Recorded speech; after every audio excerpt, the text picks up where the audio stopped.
Pull up our agenda. We have a packet to pass around. Yes. Are you? So back here. Does anybody need another packet? Just me. All right, well, we're going to start with Jeff. As we have for the last two. Yeah. Anyway. At least he isn't. Okay. I was just You gonna feel like blow a it up part of on the us? computer. Well, Whose water is who? Is that, This one's Okay. mine. okay. Yeah. You I didn't guess. get That's yours, Take Diane. one and pass it around. Diane, that's I think we yours. just go. that Got one water. for I guess everybody. Jeff doesn't get it. I Well, know. we Yeah, can you're go two. again. You got two of them. No, I don't think so. I think that That's this is going to his. go. I mean, you got two of these. Well, I'm optimistic that this will go pretty fast since none of this is too revolutionary. Ooh, I like it already. We'll get there. Okay. He shoved this to me. Okay. I'm trying to drink.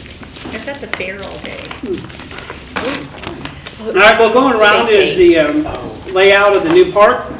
We talked in our last workshop, and Something's Best was here, and we kind on this of, one. I know we Oh, it's on all of them. we wanted both of them, and you were supposed to magically take all of our ideas and come up with something. And again, we're still very much in the, I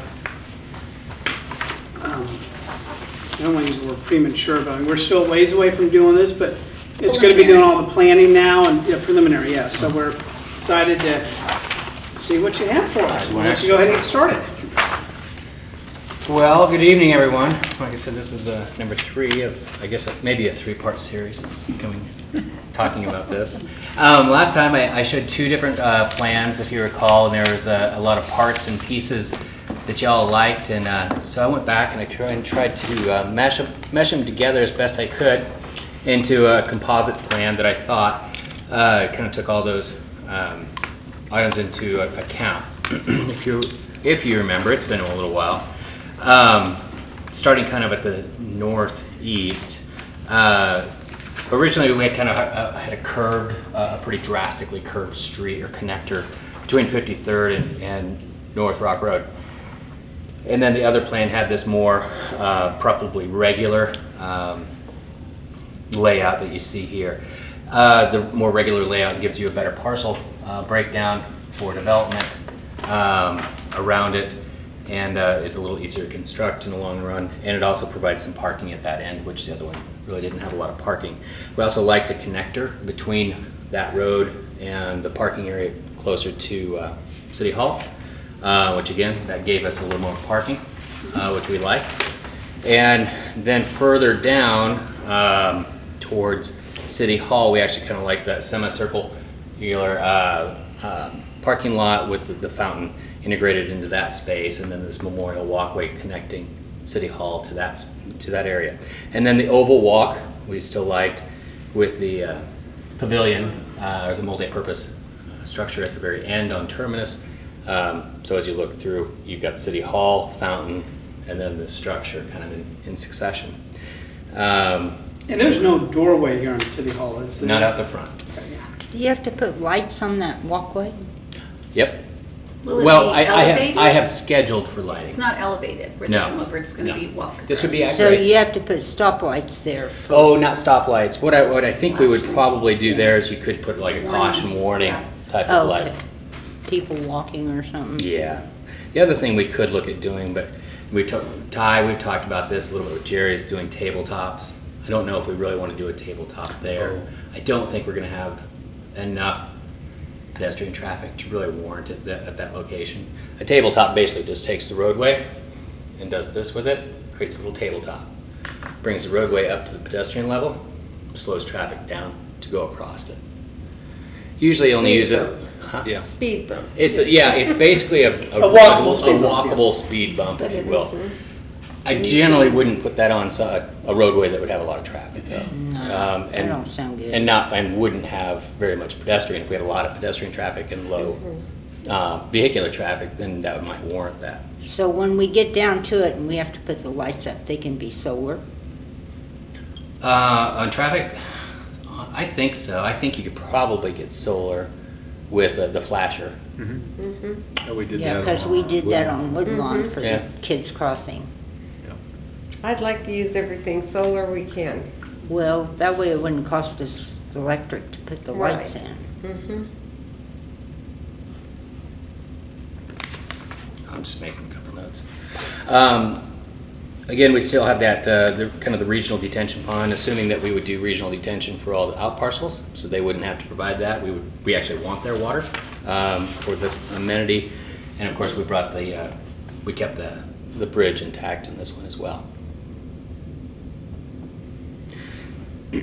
Now, you asked about last time, after we had this plan, about doing some phasing and some costs along with it. So if you turn to the second sheet, this is what I anticipate would be phase one. Oh, I'm back sorry, here. come back one. Just your second, yep, right there, you got it. This is what I would anticipate being your phase one, kind of like we talked about before. The development for the park would probably start closer to City Hall and then progressively move on up to the north and east. In this, your furthest back sheets, I've got some estimates with you. And these are kind of ballpark estimates right now. They're the kind of the best I can do with what limited drawings I've done and as far as we've gone. So I do have a pretty healthy contingency on my number to hopefully cover anything I've forgotten or not taken into account. You'll also look at, I've broken phase one into 3 pieces on the estimate sheet. The memorial walkway is one part or piece. The parking lot and entry plaza / farmer's market, if you will, is kind of another piece. And then the splash pad fountain and those shade structures are a third piece of the whole. You can do 1, 2, 3, or whatever. Again, I just tried to create a whole phase, and then I tried to break it down a little bit more for you. That's nice. Nothing too revolutionary about the splash pad fountain. I think we all have a pretty good understanding of what's going on with that.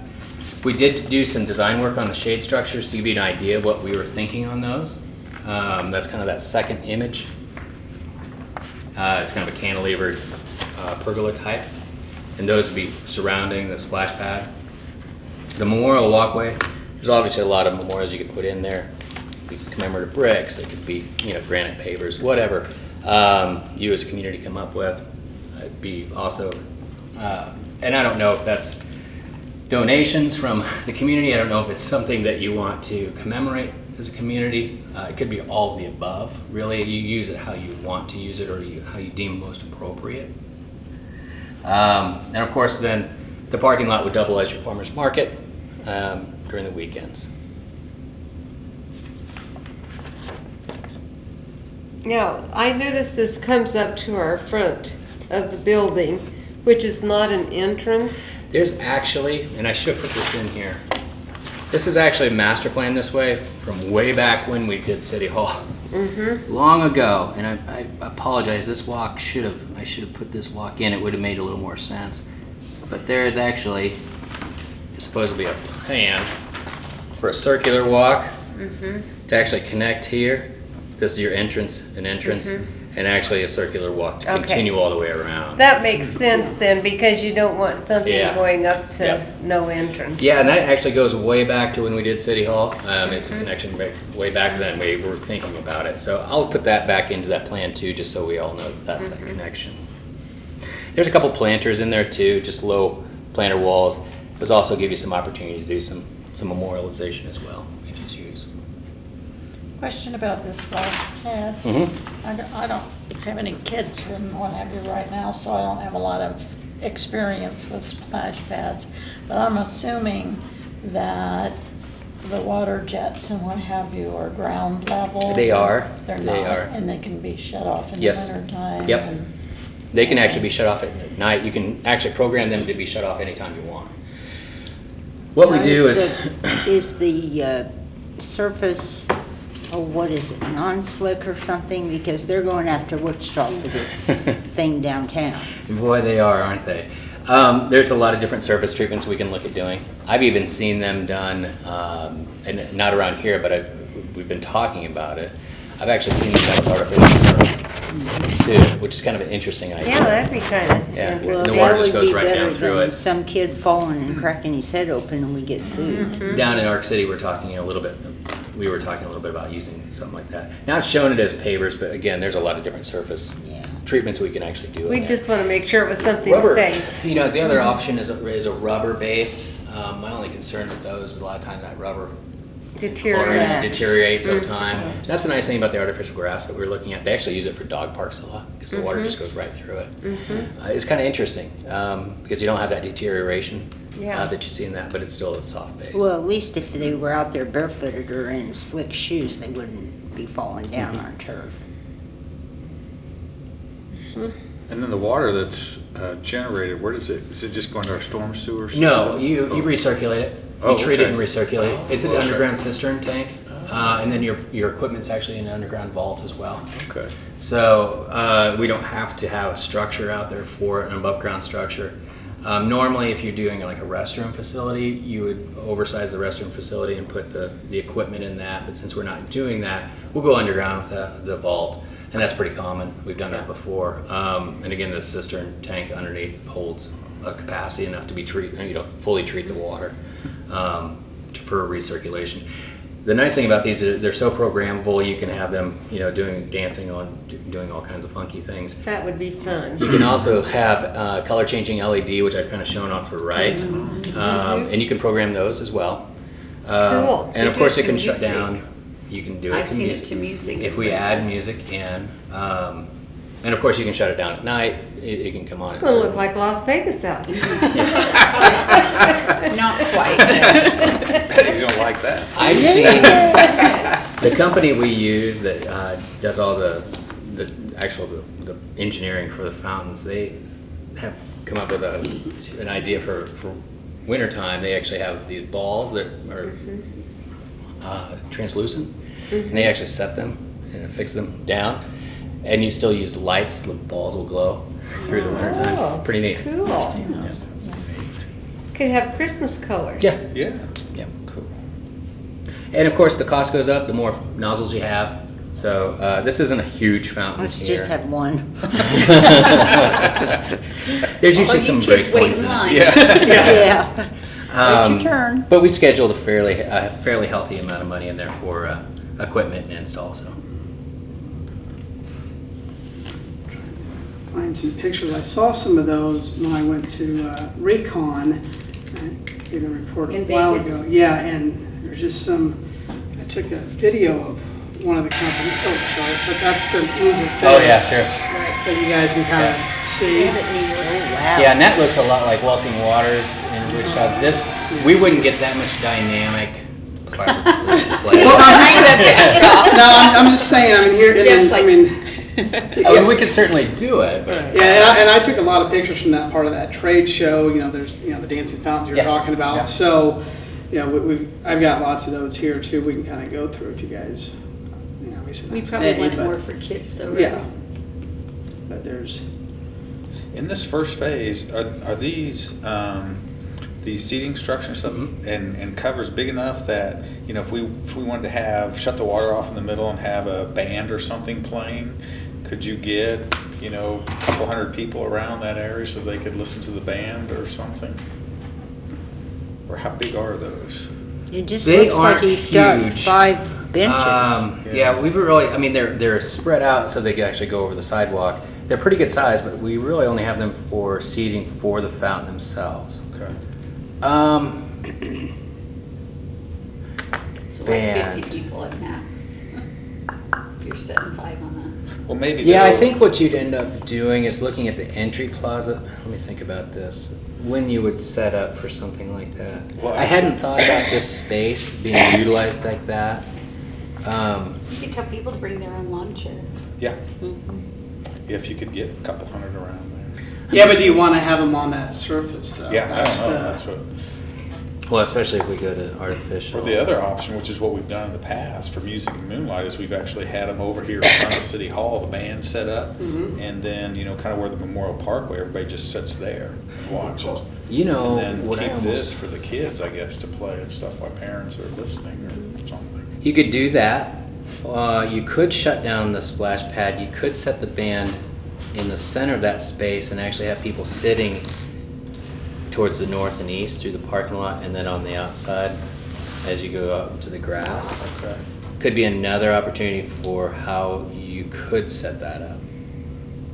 I went to an outdoor concert one year in Colorado at a community center, kind of like this, where they had a band, and everybody just brought blankets and lawn chairs and Right, just they set just up tell you all to. around. I've done Yeah. that. I'll have to do a little more thinking about that. I hadn't thought about this space being utilized that, because in the second phase is Yeah. actually what we'd really be using those Yeah. spaces for. And And the only those- reason, this is first phase, but you know, a key to any kind of event is you grow it. And Mhm. so if we could start here and, you know, with a couple hundred, and then as we grow, then we bring in the next phase. Okay, we had a band on like the terrace out there Yeah. that one time. Yep, Um, there was a lot of room. and they Yeah. used the conference room then as the throw Oh, all the your, Staging Yeah. part. Yep, all your gear in So you there. just set out right up here, huh? Did it work pretty well? yeah, yeah, and then you know, in the front yard. back there, actually, Everybody the terrace. used the, everybody just set up their chairs and stuff. You know, I actually kind of like that idea. Isn't it right under us out there, the terrace? No, It wasn't- oh, I would love to find a way to We said use the it back. I mean, that looks like the front. main entrance, but there's, I thought we used that room. We used the conference room, but it's on that side. Yeah. Yeah. Maybe it was just the Because he Easter came out stuff that that side we had set door. out there. Mhm. I'm thinking just the Easter Easter party, ball. yeah, could it's be, out there. Yeah, I almost wonder if that's not a better place to set up for something like that and leave the fountain running. Okay, for Yeah. kids and. Yeah, because kids aren't really gonna. Yeah, but and then you if the can take kids the are kids over back. here, you don't want parents over here not watching Well, I the think the kids. kid parents would probably take the kids over.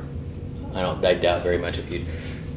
Of course, the other option is to shut that part of the street down too during that event. Yeah, that's true. I mean, just between Yeah. that section, and just shut it down. Yeah. And then you don't have to worry about it going back and forth. Yeah, that'd probably be good. Yeah, you could just shut it down at each of these entrances on Yeah. that semicircle, so people could go around if they And you had to can get still through. circulate through, Yep, so it wouldn't really matter. yeah, that'd be Yeah. The good. thing about the terrace out there is that it's elevated a little bit. It is So when you're nice. a band, Yeah, it's not so much about the space you need, because if you think of some dive bar or what have you, you can put a band, you know, in the, where you've got a four-top table practically, kind of thing. But that elevation was very nice when we had that.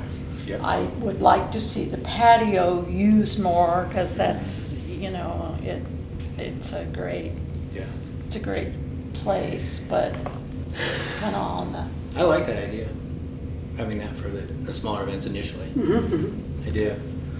and that really fits into what we've been talking about, getting the gathering spots started. And Because you And do that see, now. when everybody's in the same place, so Right. you don't have half people over here and half over there. right. You could even come, back and park your food trucks back, kind of back there by the fountain in that semicircle, and people will walk back there. get That there. encourages people to use And both. then, Yep. and then you got people going back and forth, back and forth. Yep. And after you shut the street down, that should work out pretty well during those Right. events. okay. I'll run some numbers and let you know kind of what I think you can get over there. What about As far this as seating. memorial walkway? Mm-hmm. Is it gonna be more than, my dad was in World War One. I don't wanna leave him out. And I know a lot of people that were in Vietnam. I can't think read that's what something. that is. I think that's something that y'all need to think about and talk about what you want That that, was just to a be. sample. Yeah. Yeah. I think It we doesn't could have to put- be the more- I think mean, we would just anybody can put buy it- a brick, Well, yeah. you could put veterans on that little, and do all of them. Well, I think if you put, if you were gonna go World War One, I don't know anybody that was in the Civil War, I don't think. Debbie, that's for our time. It 1861. wasn't for my grandpa's time, because my dad Well, I was mean, do we old want when to he was limit in it World to a memorial Well, I park, think or do we we- want to, I mean, I like the idea of having a Talk spot about that that. honors veterans, absolutely, but Mhm. I also think we can, I mean, Well, I like the bought bricks with my memorial name on it, I'm still at alive. WSU, they did for women, you know, you can do it for anybody. On Yeah. the sports, the boathouse down there, their entrance is, I think they're sports figures. I'm usually Yeah. late. I'd Right love to. there, so I don't- Memorials, when they redid, I know my kids in the church, like my husband has a big thing up there, you know, and it was for anything. It was for sports people, it was for veterans, anything. So you could just rename whatever you wanted. Because that's the way you involve the community. I mean, Or they could buy a brick. you sell a brick for $100, $150, cost you $10. We've only bought a You're brick for donating to the 20. park, and It's the no, same. well, then you're not making. It's a donation. Cause we Yeah, it's a have a donation. brick It's a walk over donation. there. It's a donation, and that you go to the city My to high help. school was And then that 35. brick and your name is out there. I've seen them do bricks for a certain amount. I've seen them then step it up to like granite pavers that you can also integrate for $1,000 or whatever it is. You know, I left it pretty It's ambiguous from and the just side called of it the building. Memorial Walkway because I didn't want to dictate it was just veterans or if it was just, you know, was gonna community leaders say. or if it was We just. can- this And we or do not that. need to decide that tonight. We can We've run it got- when it's getting Yeah. built. That's right. I think you kind of It'd be the nice money. to get community input You on gotta that. get money. Yep. So, Yeah, we're arguing about a minute point. yes, Exactly. yep, so. I mean, That's good. That means that. we're onto something. Yeah, anything else for Jeff that we want to kind of throw his way? Or? Well, we still have another phase to Right, talk just about, enough want to but, not, before we Well, I move like on the to the farm next and one. art and we can market. flip flop back and forth a little bit Yeah. because obviously they all fit together. So we'll move on to the next one then. Okay, so the method behind my thinking, and it is, I said phase 2 was the balance of the quote-unquote park. Phase 3 and 4 being more of the roadways. It may be due to development, maybe you have something interesting that expedites phase 3 before phase 2. You know, it doesn't matter. I don't want you to feel like you have to do 2 before 3 or anything like that. Phase 2, so phase 2 is the balance. Again, I think that most of the layout you're pretty familiar with.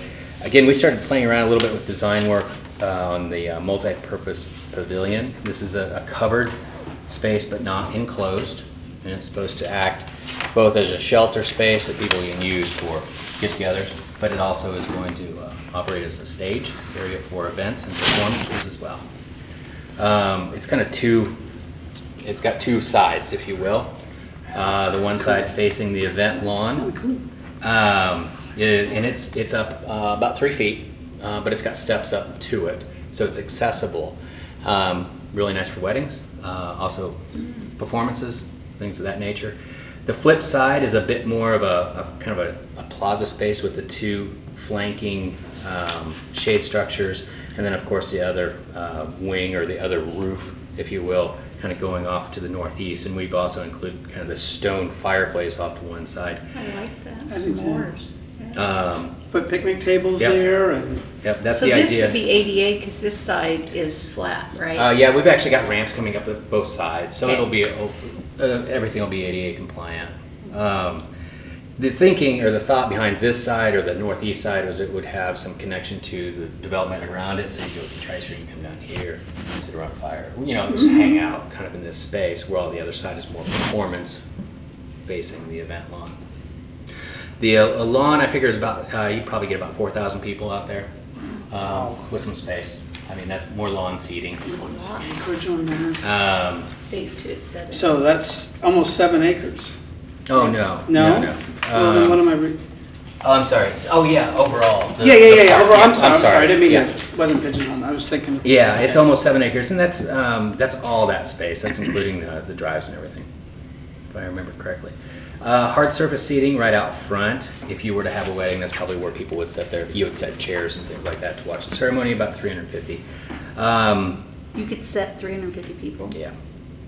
Wow, it's a big wedding. And then the patio on the other side, if you were to do tables and chairs, like your reception, about 250.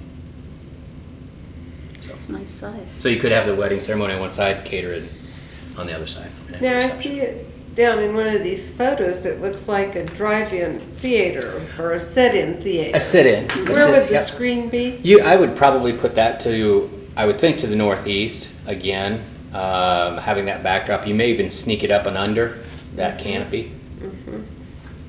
course, you want to wait till the sun Weren't goes we down so you gonna don't get reflection. Leave a playground though? Well, we talked about a playground, but then we also talked about the fact that we have a playground right up here.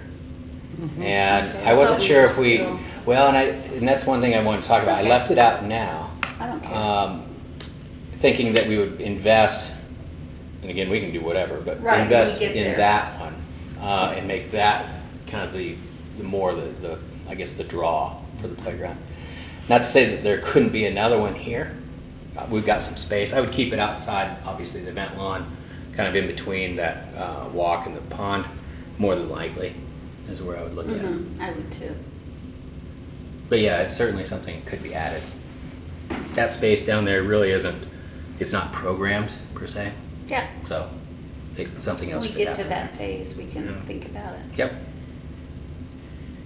I like this, thank you. Room Now for with food trucks. this potential pond, Oh, retention pond, yeah. so would we have to do mass grading for everything to build the retention pond? No, No? I don't think you would have to. But, everything is grading that direction. That's your low area right now anyway.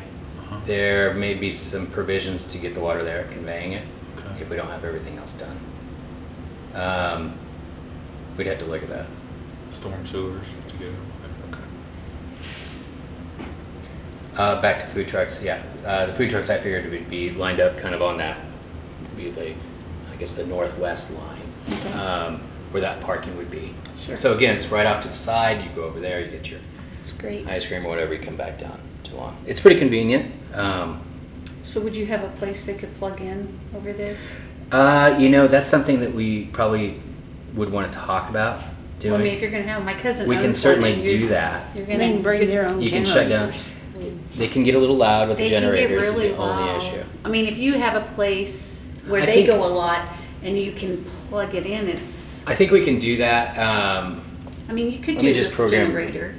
I think But it's a good loud idea. if to you're do having a that. band. Unless you tell them to shut down at, 7:00. Yeah. They own one. It's the only reason I know that it's nice when they go to places where they want to run that. There's another, that brings up a good topic on phase one, if you want to go ahead and include some of that in phase one as well, for vendor, because you're going to have some food trucks in phase one before phase two ever happens, so we Well, may we need to think about it. that It's too. just something you gotta think about if you're Yeah. gonna really generate that. I don't care if we don't want that. I think it's If a good you're- idea If to you're do it. having it, you do need to think about the noise. I think it's a good idea to provide those services, and probably maybe a water hookup or two as well. If you're gonna do it. I mean, I don't care. We're going to have the You can services charge there. for the hookups. Yeah. Well, yeah, they Sure. pay to come. Mhm. The other thing is, I mean, we'll have light poles too throughout, so we can actually mount some Sure, of those we in can do it. bases, Yeah, which that we've would done be good. before. Again, I've got, give me a bit of a breakdown on cost on phase two as well. Of course, that's the more expensive of all of them. In this one, I broke down the event lawn and sidewalks as one part. Detention pond and bridge is a second part. And then the multi-purpose structure and plaza space as a third part. Just to kind of help me become a little more digestible.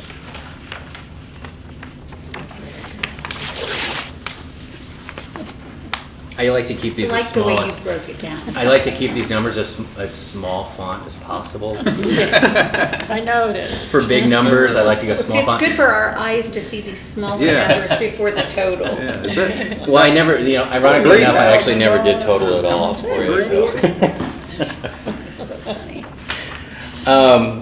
Phase three and phase four, there's nothing tremendously special that warranted a plan of their own.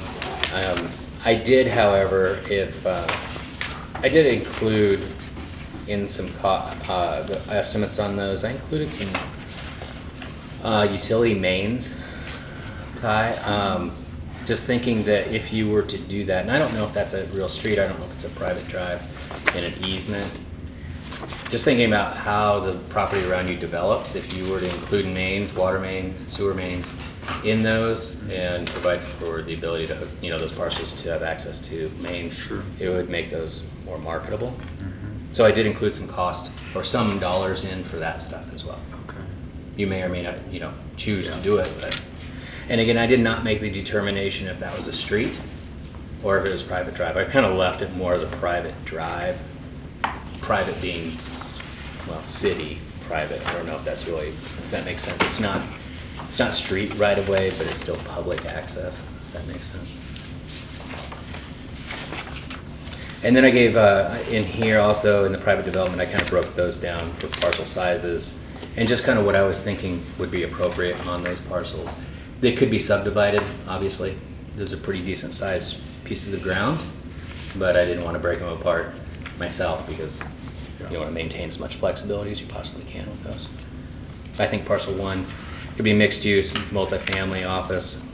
Oops, I got an extra F in that one. Possibly senior living. Parcel 2 up the northeast. And family has a T right before it. Boy, you'd think I would. Parcel 2, mixed use, multifamily, maybe. Commercial office. Parcel 3, mixed use, commercial restaurant. Parcel 4 is interesting, office, restaurant, and event center. If you were to do an event center, either private or public, if you wanted to build one, that's where I would be. That'd be the parcel to do it on, because it's a relationship to the park. So, if you had this event center and someone wanted to have a wedding there, would we just say private that day? Mhm. Public can't come and we rent it? Mm-hmm. If you were County, gonna have Southern the- County Park runs out there, stuff. They do? Mhm. Well, I've never Yeah, but rented people it. can still go. Yeah, around you it. can still go in there, but You if can you still want to go rent around. one of the, Yeah. the buildings, they have kitchens, they have pavilions, you can rent them. Mhm. Yeah. I've never done that. Yeah. Well, that's where I'll have my 50th. You have senior living. What type of senior living do you envision? Well, that probably wouldn't be, I would think it would be independent, more independent living. You could look at some assisted.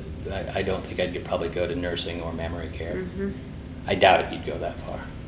So you just I would think you'd want it more active because of its proximity to Active where you're senior at. community. That's right. And that could be single building, but it also could be multi, duplex or something like that, 1 bedroom, 2 bedroom. probably. Or a mixture. They're 6.2 acres, is a pretty decent sized piece of ground. We just did finished up Oxford Villas out west, and it's independent. Actually, it's more apartment if you really want to get down to it. It's 4-story. I can't remember how many units it is, but it's filling up quickly. There's a nice market for it. It really is. How likely do you think this type of development is to attract some commercial development around it? I think it certainly helps. I think anytime you can show that you're going to make an effort to bring the public here, and that's through what you build plus the events you're doing. If you're showing that you're bringing people here, yeah, I think that people will take notice of that and want to feed off of that. They want to take some. They want if you're bringing people there and they can sell ice cream, that's going to do it for them. I say that. I mean, I don't know if it's ice cream or something else, but that does help. I think a lot of it is going to be a mixture, quite honestly, and I think it's going to be a lot of local service as well. That's what you're looking at. If you have multi-tenant buildings, it's probably you probably have 1 or 2, maybe retailers, but it's going to be a lot of service too, as well. Your insurance guy, your nail salon, that kind of thing. I would assume. Restaurants would be good. Right. Food brings people. That would be where I'd be looking as for a couple. I think we have a Couple need of for decent that. restaurants. As big as Bel Aire's getting now, I think we really have a need for that. Restaurants drive retail. They always do. It's becoming more and more that way, I think. Your quick casual is probably the king. Cheesecake Factory. Ty, what are you envisioning to do? How do you envision presenting this to the public and getting their input? Yeah, I think if council's comfortable with this, and I think maybe we have an open house to talk about it, and maybe look at the financing piece of it. I agree 100% with Jeff that, I think that's what it's going to take, some public investment to get that parcel moving. I mean, it's been for sale for 15 years, or as long as City Hall's been here. And, we've talked to numerous restaurants, and they just see an open field. And we had the same issue with the Sunflower Commerce Park. We had all that ground out there, and we were trying to say, well, come up here and build, come up here, and they just see a wheat field. And then when we brought Law Kingdom on, and they put this thing together, and then the council said, let's put in some streets and get something going here, and look where we're at. Was that 2011 when we opened that? So Yeah. we're 5 years down the road. Look at all this stuff that's happened, and I think that's what's going to drive this to develop. Another example is Wichita State. Look what they're doing there, and look what's coming. Dr. Bardos had this plan and this layout, and they got Spirit over there and all these companies. So I think it's going to take Starbucks too. Yeah. The kids are so happy. And that's one of the things But too. you had to build, like you said, first. I was going to say at Recon, and You're right. there's Jerry Jones has spoken with us about that as well, that getting these spaces, I mean, this is exactly what we need to be Right. doing, just to echo kind of what the city manager was saying, and that's what, certainly I want to see us move towards, so. Well, this kind of money, spending this kind of money when we're still in debt, I think we really need to get it out to the public. Yep. Make them aware of it so they don't think anything is going on that they don't know about. We need to make a big effort to get it in the newspaper, every way we can, because put it on the website, ask for people to give us their input, because I think that's the reason we had so much pushback when the land was purchased, because people didn't feel like they had been made aware of it. I don't think people would have objected so much if they would have been asked about it or been told about it, But a lot of people thought that was done without their input, It was. So we don't want to have that kind of issue again. Exactly. Ty, do you remember the survey I showed you from one of our competing cities? I think something like that might be a good thing as well. Just have them in every business that we do have, the rec center here at City Hall. We can email them out to those that have emails, because it's so no cost. I mean, Put it in the water bill. put it in the water bill. Everybody gets one. Yeah. There you go. We've got some fee left over, because we didn't do a survey. Yeah. What I would propose is that we move that to doing a full model and renderings. Okay. Much like you see we did for the structures, I'd like to do it for the whole park. Looking at a plan is great, but most people don't really get it. So if we do a full rendering, we can give you images throughout any view that you'd want, as many as you want, from any direction you want. We can also do a fly-through if you want.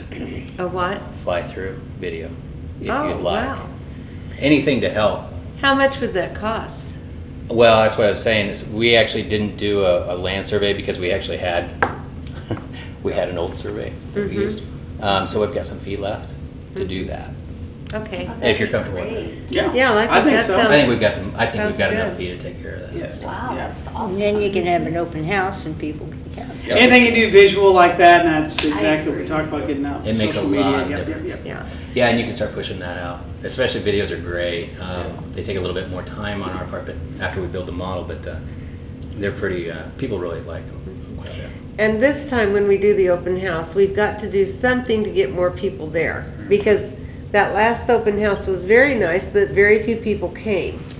And so we've got to figure out how to get the word out and get people to Put it come. in the water bill. You need need to do more than one, though. I think you need to do like an evening and then maybe a Saturday morning or Sunday afternoon, because like I know it's hard for me on an afternoon or evening a lot. So I think you've got to hold more than one to catch your people that work different shifts. I think that's a good idea. I mean, I think I'm going to go back to, yes, we need to do the open house. We absolutely need to seek input, like you're saying, through.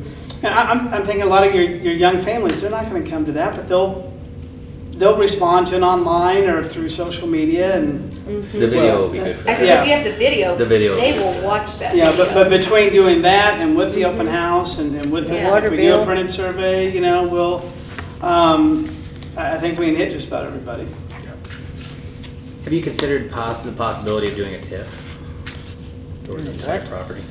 No, I mean, we would do that, CID something to help pay for this. And that's a good, you know, that's a good piece. It's a good You look candidate at for it. the dollar amounts, you know, for this whole thing, and that's a lot of money, no question about it. But if we would create a community improvement district or something like that, where we can actually set 1% of the sales tax goes back to pay for this, because they're gonna benefit from the streets and all of this.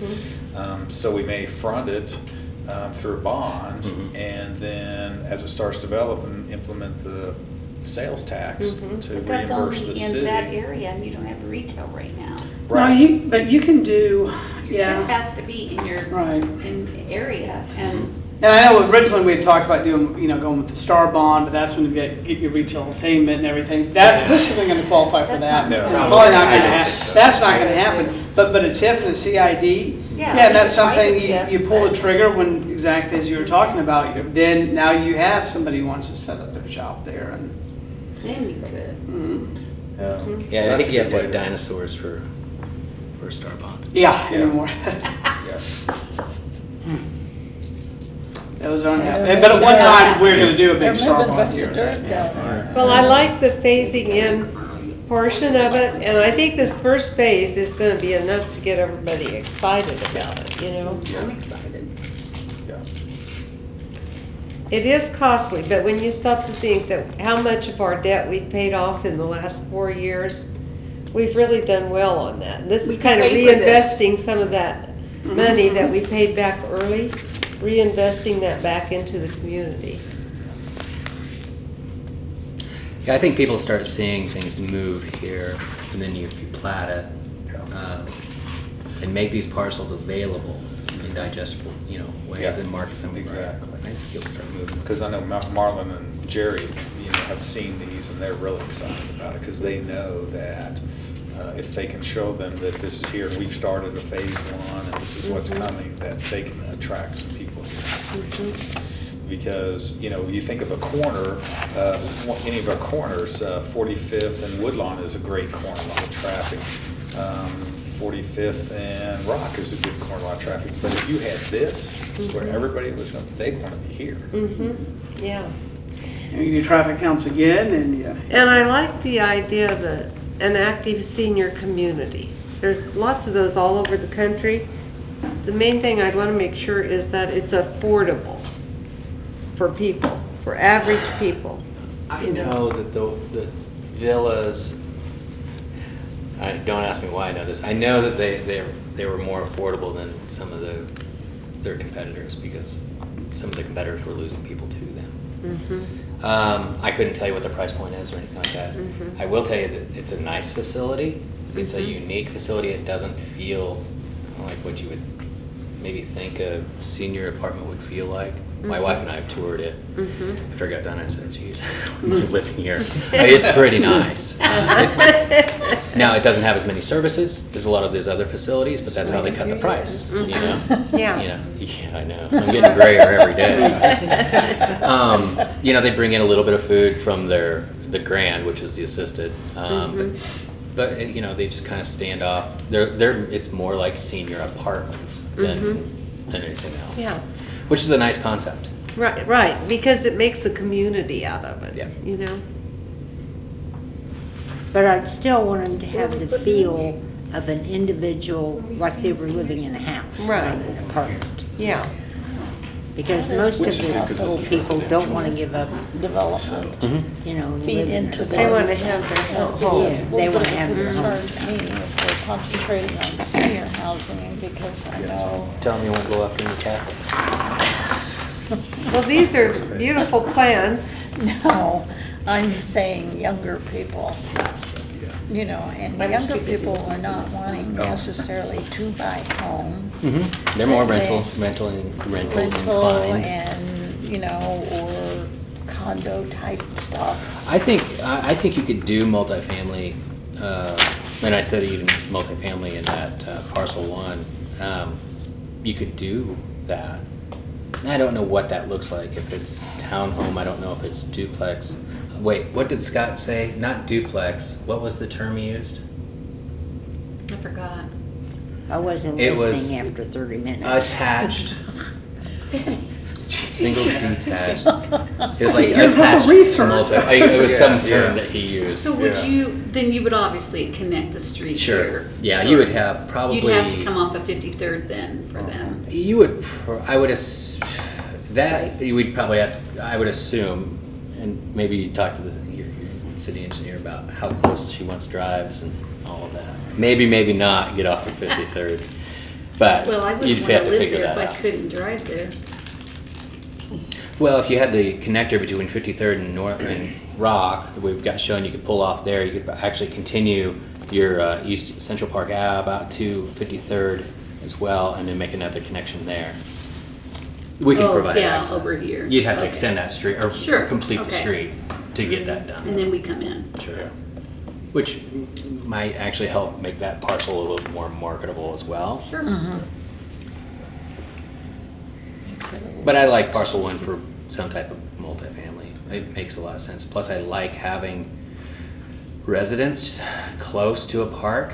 It puts eyes on the park, puts activity in the park. And they can walk around the lake. Yep. Kind of a resident population. You know, when I was in Topeka, I lived in what I might call a fourplex. It seemed like a single home, though. The way that it was designed and everything, it was just beautiful. And I really enjoyed that, and it was very nice structure. You know, you had your lawn and everything was taken care of. And I can see something like that older people would really enjoy. It would seem like their own home, and the way they were designed and everything, it was just perfect. Yeah, if you break the entrances up and how you Yes, actually. exactly, Yep. exactly. I had a friend that lived there's down in the southern part of Wichita, but it was almost like two houses built together, and you couldn't hear anything going on from one to the other. And the garage was somehow, I have to go by and look at it again. Kind of like the twin homes down there on Rodeo, I don't know that I've driven by those. right there on off of Woodlawn. Yeah, you Well, see I them as you by drive on down. Woodlawn. Yeah, I'll you have to see go 'em. down the street. They're two homes connected and the garages are out in front. Oh, no, And these they can were. go through the garage to um, get their house. Yeah, no. And again, that's something I'm sure we'd have plenty of But they home still have design front door. ideas too. Yeah. Nothing we're not Well, I mean, gonna. There's Thank lots of you. things, Yeah, so- that could go in there that would really be attractive. No problem. Yeah, Appreciate absolutely. your This is time. great, and I Yeah, appreciate you, Great. you know, taking all of our input and We'll get going on those other graphics for you. Okay. And then we'll be in And, touch to figure out pushing moving that. forward. Nice job. Thank you. break ground tomorrow. Anytime you want, just give me a couple days' notice and I'll get you final plan. Yeah. All righty. Well, thank you. Thanks, everybody. Thank you. Until I see you again. Have a We good will- evening. Go ahead and bring Okay, you Ann too. up to join us. We Thanks talk so about much. what's going on with the See ya. Public Works. You can see in your packet everything from, first of all, our Utility Advisory Committee has recommended that we look at some rate changes for our reconnect fees, and I certainly appreciate our Again, another great volunteer community, volunteer group who, of our citizens who look at those things and really kind of make recommendations to us. So certainly appreciate everybody on that committee. And we're going to talk about that here. So they brought that before us for our discussion and approval. You want to talk any more about that?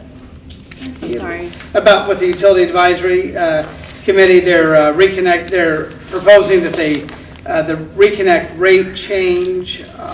Right. Yeah, so. Right, and I would just add that if you do decide to change the rate, we're okay as far as the code goes. We would just need to pass a resolution to update the specific amount on our fee schedule. So it's something that could happen pretty quickly.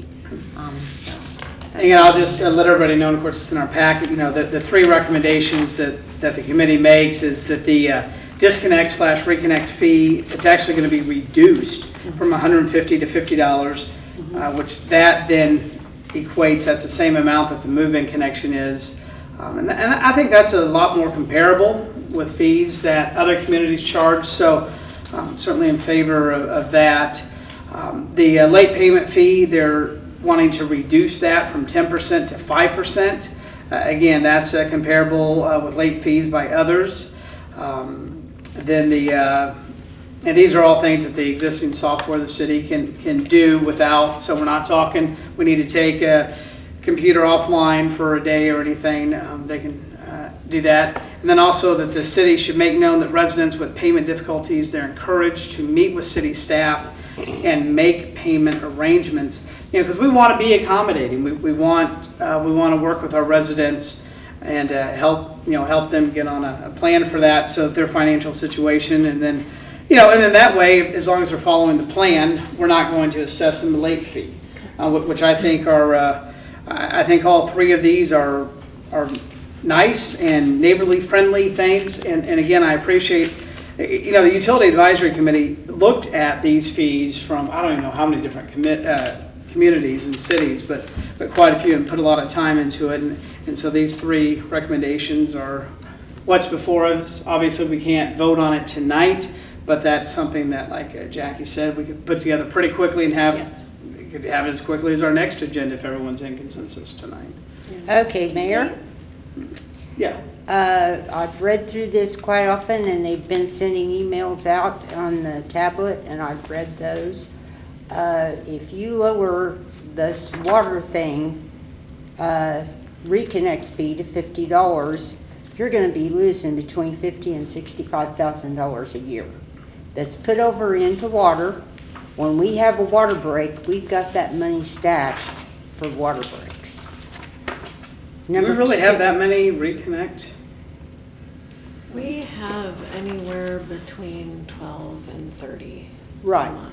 But really? when I was a water clerk, I sent out letters. They have a notice of this letter. I'm not sure they're still doing that. I assume they are. That in 10 working days, if they don't call, make arrangements for payments or any of that stuff, then they will be shut off on the 11th day. Oh, And I sent out like maybe 45 to 50 letters a month. At the time when there was shut-offs, I shut off between 11 and 12 people. They were repeats. And that's the problem though. If you can't pay your water bill, how are you going to pay $150 to reconnect? Peggy, they can call because the city clerk has the authority to give back they the penalty. don't. Yes, they do, don't they, Mr. Lasher? One One time. One time. And Right. I can tell you, I can go through kind of briefly the process. So as it stands as far as the code goes now, and after talking to Jamie, it seems like this is the way she handles it. So the bill is due, bills go out on the 15th. They're late after the 10th. On the 10th, she sends out that late notice, and those late payments that are assessed receive a notice to stop service as well, and they receive that by mail, and they have until the last Tuesday of the month to pay those. So between the 10th and the last Tuesday of the month, she reaches out and sends them a notice, and they can request that notice by mail, text, or email. And if they come in and they sit down with her and she sets them up on a payment plan, they don't have to, they won't go on the disconnect list. Right. And they're not gonna be charged for late. And they're not going to charge late fee as it stands. So the process right now is that notice, an opportunity to come in and set up some sort of payment plan. That's what we have now. However, if they violate the payment plan, then they're shut off. And that's all gone over with them. By that, you mean if they don't make the payment If they when they don't- said they're going to? Correct. Yeah. Correct. And you say we have, what, on average 20 a month? We have we've had up to 30. Up to 30? 30 plus, and not all of them are repeats, but there's usually a fair number of names that are very recognizable to the staff downstairs. Well, I, Some for are one, different. am not in favor of changing this because we use that money that's collected on the 150, and they also stated that you couldn't shut off the sewer. Well, when you shut off the water, how did they flush their stools? You have to have water to flush a stool. So maybe it's not explainable that the sewer shut off also, but I don't know if I'd get my water shut off if I'd want to go to the neighbor and borrow a bucket of water every time I have to go to the bathroom. But I still think that the city can use this extra money, and I'm sure it's a hassle for the guys. I know they didn't ever like shut-offs, but they're not supposed to go to the door and talk to these people. They shut them off and run. Mr. Mayor, I really like the recommendation of the Utility Advisory Committee because I work with a lot of people who are hardship, and I feel like we're punishing the people who already don't have money. I mean, I just don't think we can find $50,000 somewhere if that's what we're worried about. I like this new plan because I actually have people who have come to me, and if you lose your job and you're having a hardship, and man, it's embarrassing to go and tell everybody. I'm just saying, $50 sounds much more reasonable to me, and I know they spend a lot of time doing this, and I just feel like we can find that money somewhere, but I just feel like you're kicking the people who are already down. Mr. Mayor, Yes. what's our collection ratio anyway? I mean, do we collect on all of these, or are there a lot, where do these people just go away? Do they move away? What? Very few. We collect almost not 100%, because that's how they get their water back, and very few of them leave. You know, it's their water was shut off and they want it back on, so they have to pay it. So and that's looking at our revenues. That's about what they run, between 50 and 60,000 a year is what we collect. You'd still collect 15 to 20,000. Yeah, if you cut it in a third, you know, you still collect a third. Or the other thing That's what I'm that saying, you're still gonna get something. to think about is that, you know, a lot of times you set fees to alter habits. Right. And so just like speeding, you know, a speeding ticket at 70 miles an hour is a certain fee, and 80s is more fee, and so the idea is to slow down so you don't get the tickets. So one concern could be that if it's $50, then is that easier to take? So maybe we have more shut-offs every month because, you know, it's only $50. So that's no problem. I can pay that, and now I don't maybe think out so. of 6 I don't months. think $50 people just wanna throw around. Well, I want to, I Yeah, think but that they still it's have the still, chance to call in and make Right. arrangements. and that I do like, that It's third bullet point. It's confidential, according to the water department policy, that she can't repeat this stuff. I mean, I couldn't tell you who came in when I was working here and was on the shut-off list. Well, I don't wanna know that. Yeah. So, I'm just saying I like their recommendation. I do too. Do we want to do something, because, you know, the city manager brings up a good point too with, you know, altering behaviors, you know, I'm weighing both sides here. We want to be friendly. We want, and I think we're finally getting past that reputation. Bel Aire has horrendously overpriced water, which we don't, especially compared to other cities. You know, so bringing us down to where we're comparable with other cities.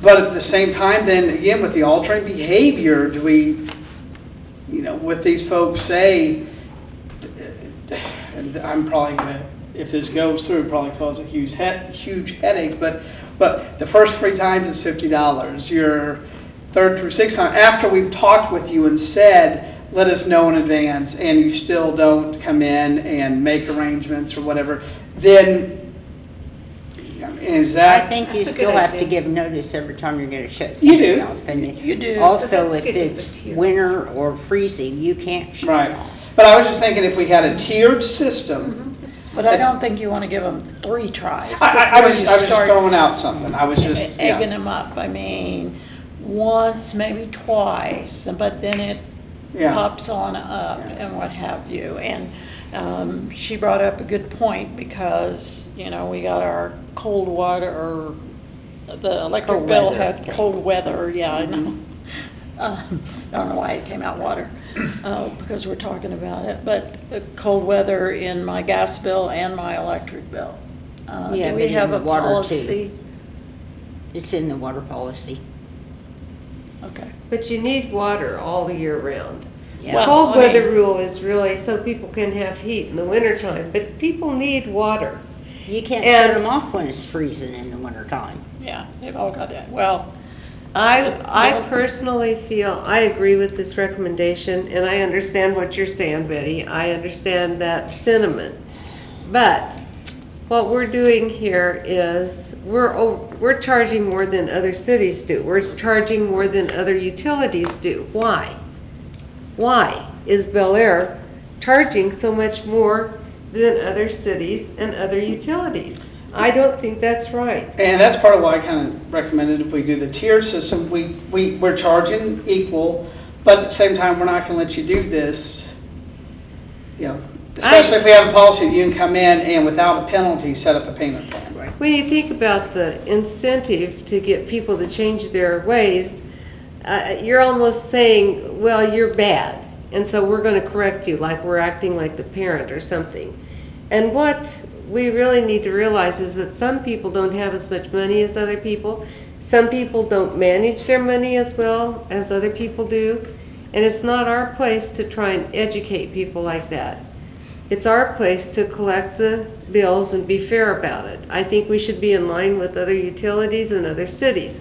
And what you do when you charge over amount on things like this, it's a downward spiral for people that are having financial Get caught problems. up. And they just go deeper and deeper in the hole. Because when they have to come up with this money to turn their water back on, they have to let something else So go. then they don't pay their Yeah, utilities. and it might be another I have utility. people like that all the time. It might be a house payment, it might be the mortgage. They may have a medical bill. This is our citizens.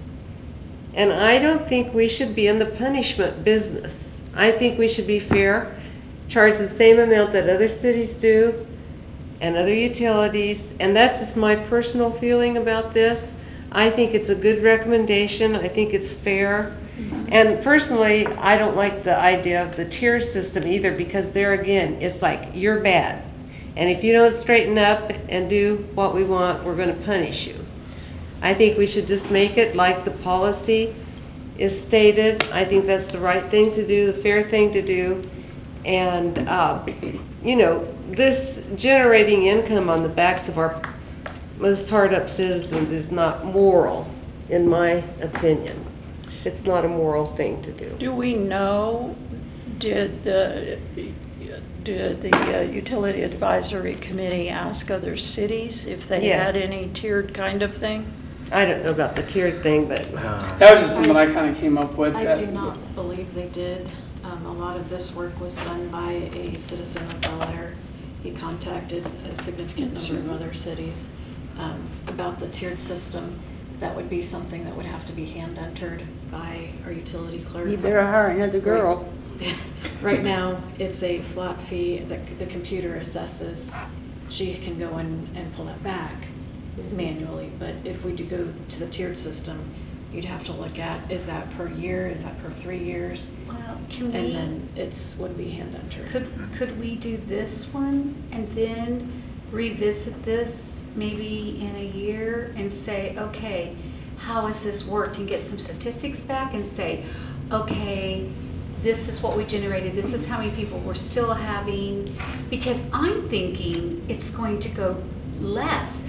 If I only have to pay a $50 reconnect, then I've got an extra $100 that next month I'm going to be able to pay more bills on time.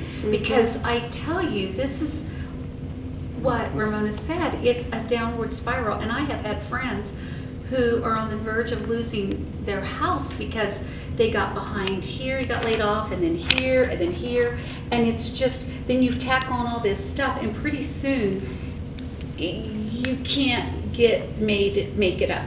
And if we're in line with other cities, and I think it's something we should put and revisit next year, and say, okay, here's how it worked, and let's just see, is it, like you said, more people are abusing it, or are more people able to get caught up because they have that extra $100? We No, should revisit this. I think that's a great idea to I do too. I was just thinking the same thing. I agree with that. And if it's not a good plan, we can always change it again. Okay. So I like We'll it. work on, okay. Can you have something for the next council? Yes. How about the other half of that? Okay. Oh, the 5% to the 10, from the 10 to the 5. Because I can tell you that in the late 70s, I had the same conversation with Jim Dunning about, because my mother passed away and I was gone and I didn't pay my water bill. And when I got home and went to pay my water bill, I got into it with how much I was paying. Because financially, I felt like it was against the law. There's something called usury law. Actually, you know, kind of thing. So, you know, I think that portion of it is, we are moving it downward to where we're much closer to other cities and that type of thing. 5%. Okay. Especially now with, you know, like back, you know, when you're talking, that was before, you know, mine's direct deposit. We weren't even a city So, then, You know, but, so the policy wasn't in effect. okay. Now, how long after a late fee before it's actually disconnected? So late fee takes effect the day after. The 10th. The 10th. Okay, And then disconnect is the last Tuesday of the month. gotcha, okay. So So they've there's- got 2 weeks. And that's standard with most bills, you know, when I get my Westar bill, it's this much, and You then get, after. yeah, Yep, you yep, get 30 yep. days before you get a penalty fee, and Yeah. then 2 weeks before it's shut off. So. Okay. All righty, Ann, you want to talk to us about 45th Street, the water main? 5%. Ty, did you want to start this out, or would you like me to? Yeah, why don't you, you've been with talking. As you all know, we had a pretty significant water main break Yep. the 1st of August on 45th Street. We got a low pressure alarm about 4:45. We were able to get the water shut off at 5 o'clock. Took the guys until 3 o'clock in the morning to get it turned back on again. There's been issues with this line. This is not the first time we've had a break. We have been running for the last 6 months or better strictly off of our 53rd Street transmission main from CCUA. We've been able to meet all of the demands from the city, including the summer weather where it's very hot. I approached to Ty after the first break, and I guess we also have construction coming up at 45th and Hillside, which will require our water line to be relocated because it goes right through some of the proposed storm sewer inlets. So I approached Ty, we talked about it, and we started looking at what can we do with this water line. We can relocate it, which is probably gonna cost a couple $100,000. Right now, we have about 12 customers on that line. Everybody else can be served through our system. We talked with the city of Wichita, the city of Park City. Would either of them like to take over our customers on the line? The city of Wichita came back and they said they'd be happy to take over our customers from Hillside to Oliver, which is 4. That leaves another 8 or so customers on the west end of the line. We've talked with Park City. Initially, their city manager said they weren't interested. I've had some conversation with some of their board members at the CCUA meetings, and they're like, we didn't hear much about that. So they're willing to relook at it.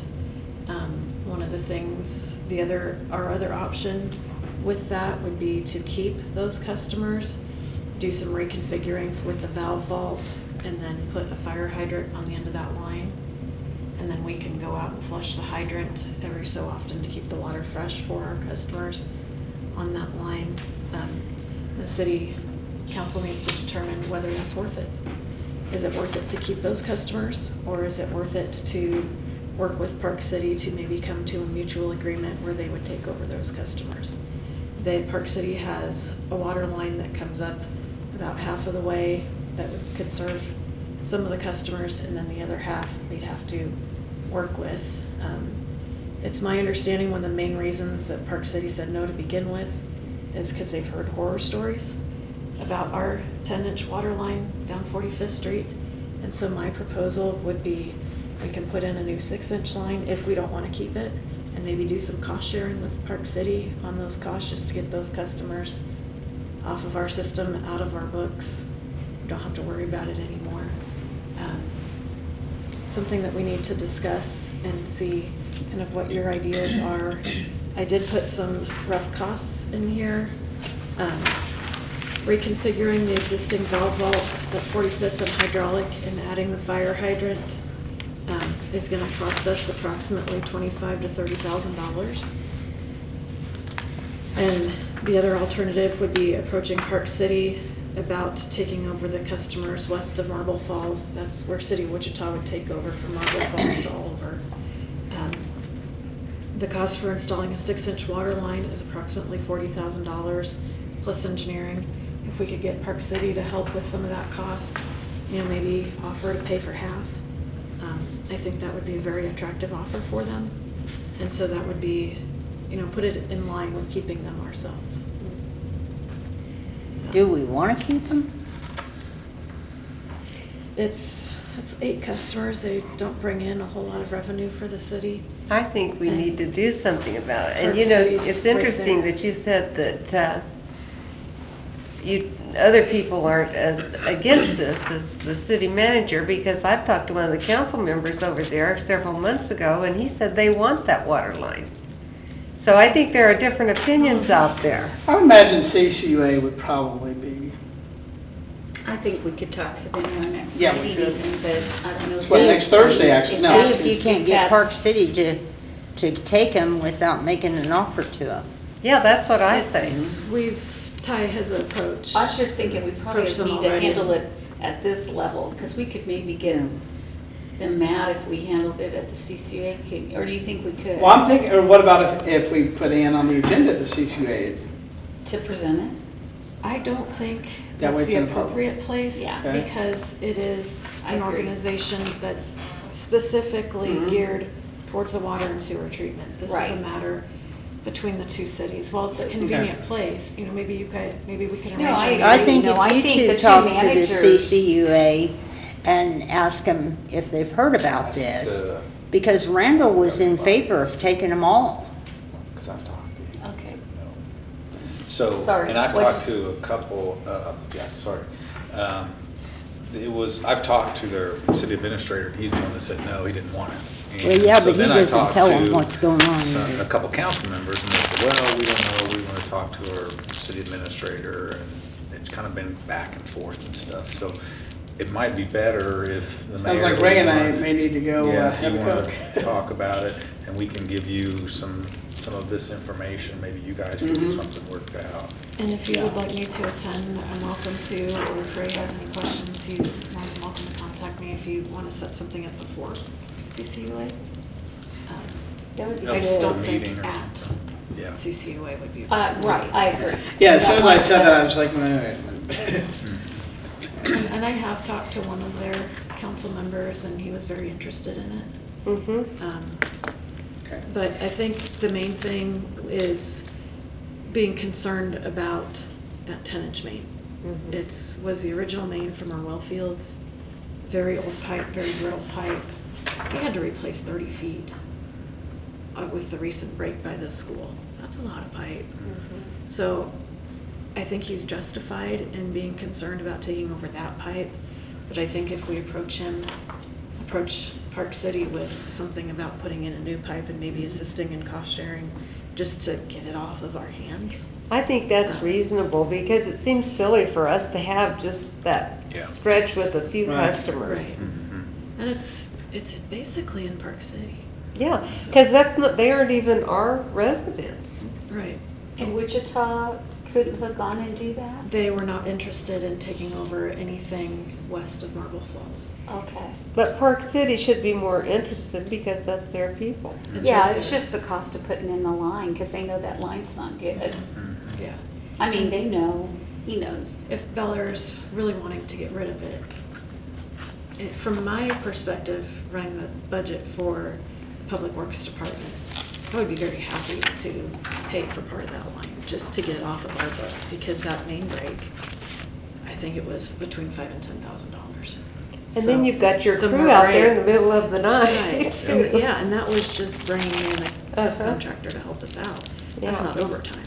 So the more breaks we can avoid, I think the better off we are. Okay. Well, I still think Mayor and Peggy should talk to CCA people. They can take it back to their council. Okay. Yep, and we'll get you guys the info.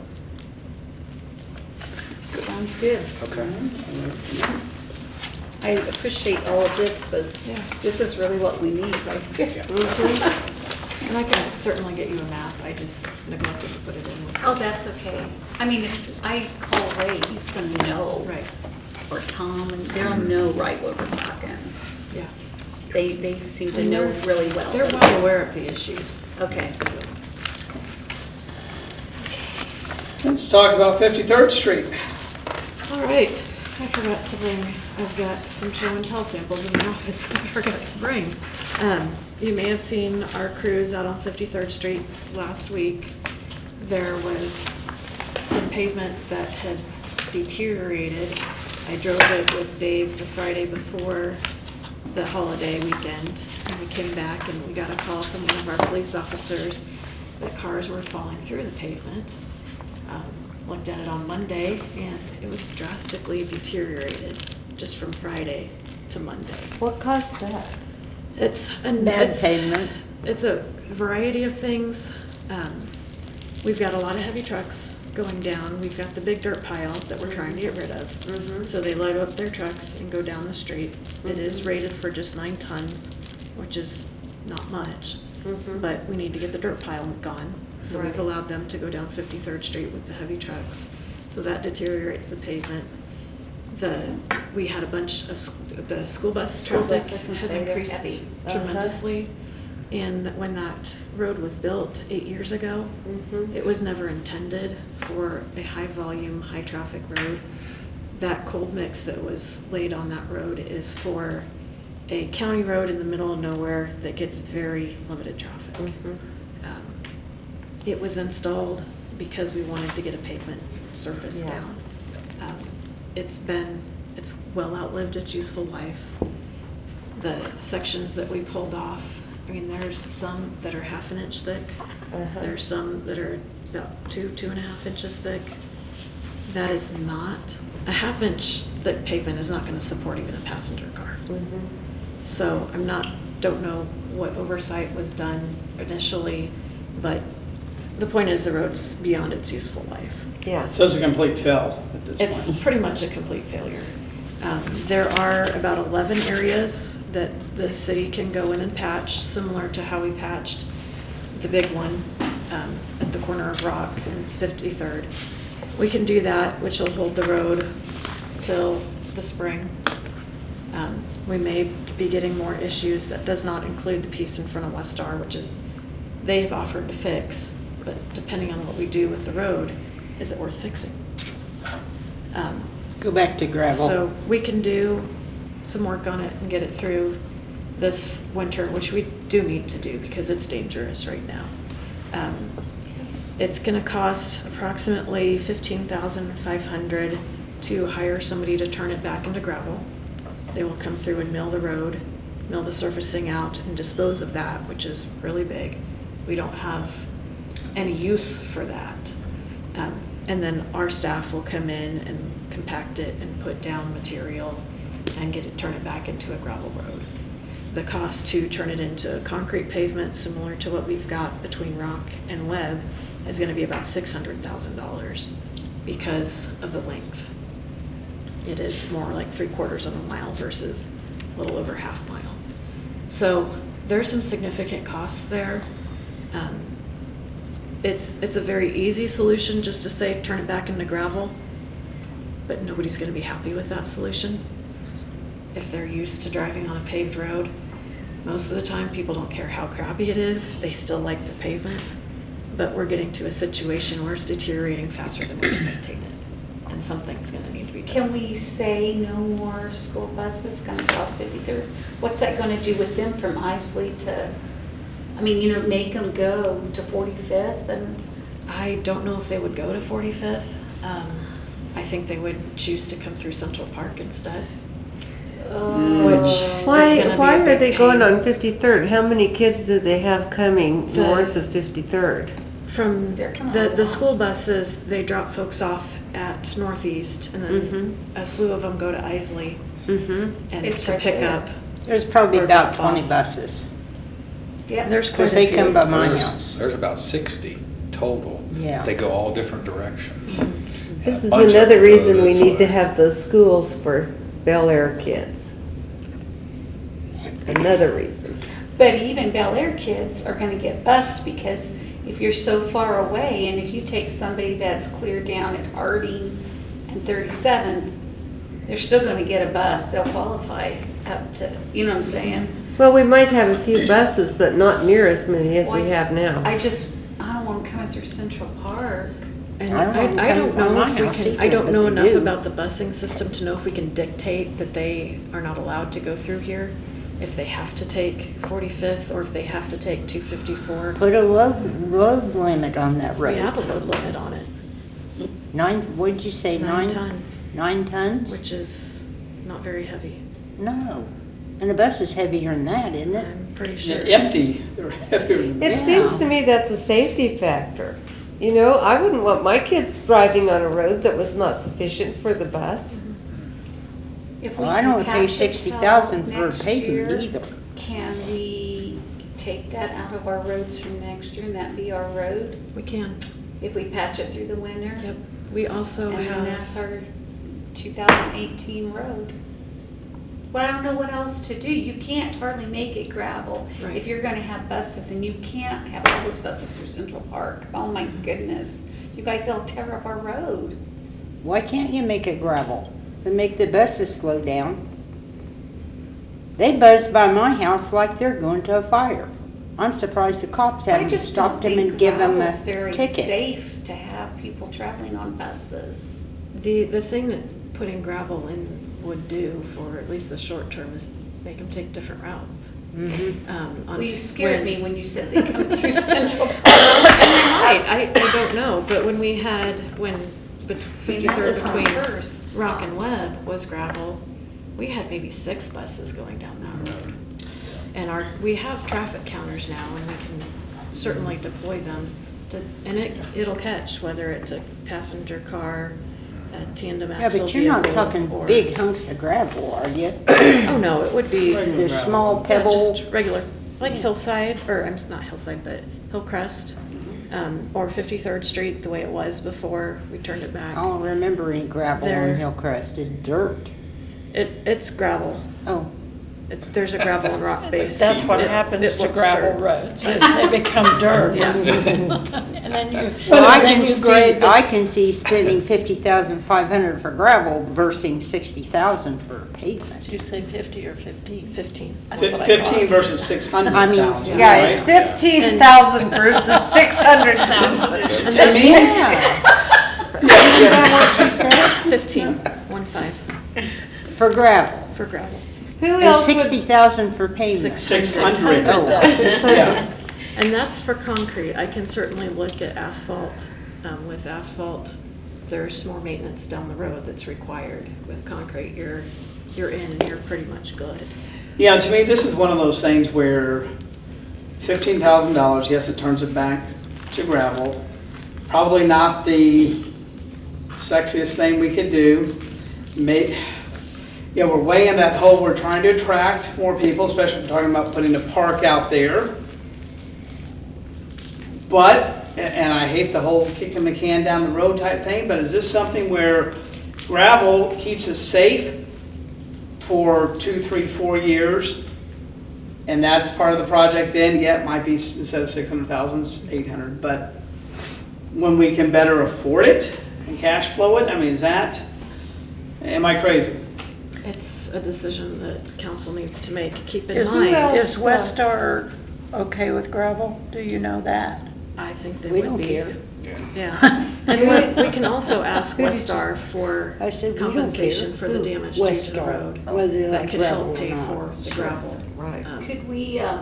Could we ask the WAMPO to put it on there since it's servicing schools? Would they look at it to They- help us with the broad picture? It needed to be on in their Move 2040, their long-range plan, in order to be considered for federal funding. Now, there's another Something one like- coming up that it's, 2045. that I'm planning on putting every single major road that we have on there, just so it's there. Yeah, because I'm thinking, I mean, servicing children to school would be a priority of getting them from Northeast Magnet to Isley. You know what I mean? Because it's straight Right. across. You know, and we're not just asking for them to do our Central Park or our hedgerow. I mean, we're asking children every Sure. day on these roads. I fully agree, but I don't think it has enough regional interest. Yeah, I understand. In I'm order just trying for to it to think. be. What about It going was- to the it was school pretty- board and asking them to help? Because most of those kids that go to Isley and Northeast Magnet are, what do you call it? Bussed in. I think you have had discussions about that.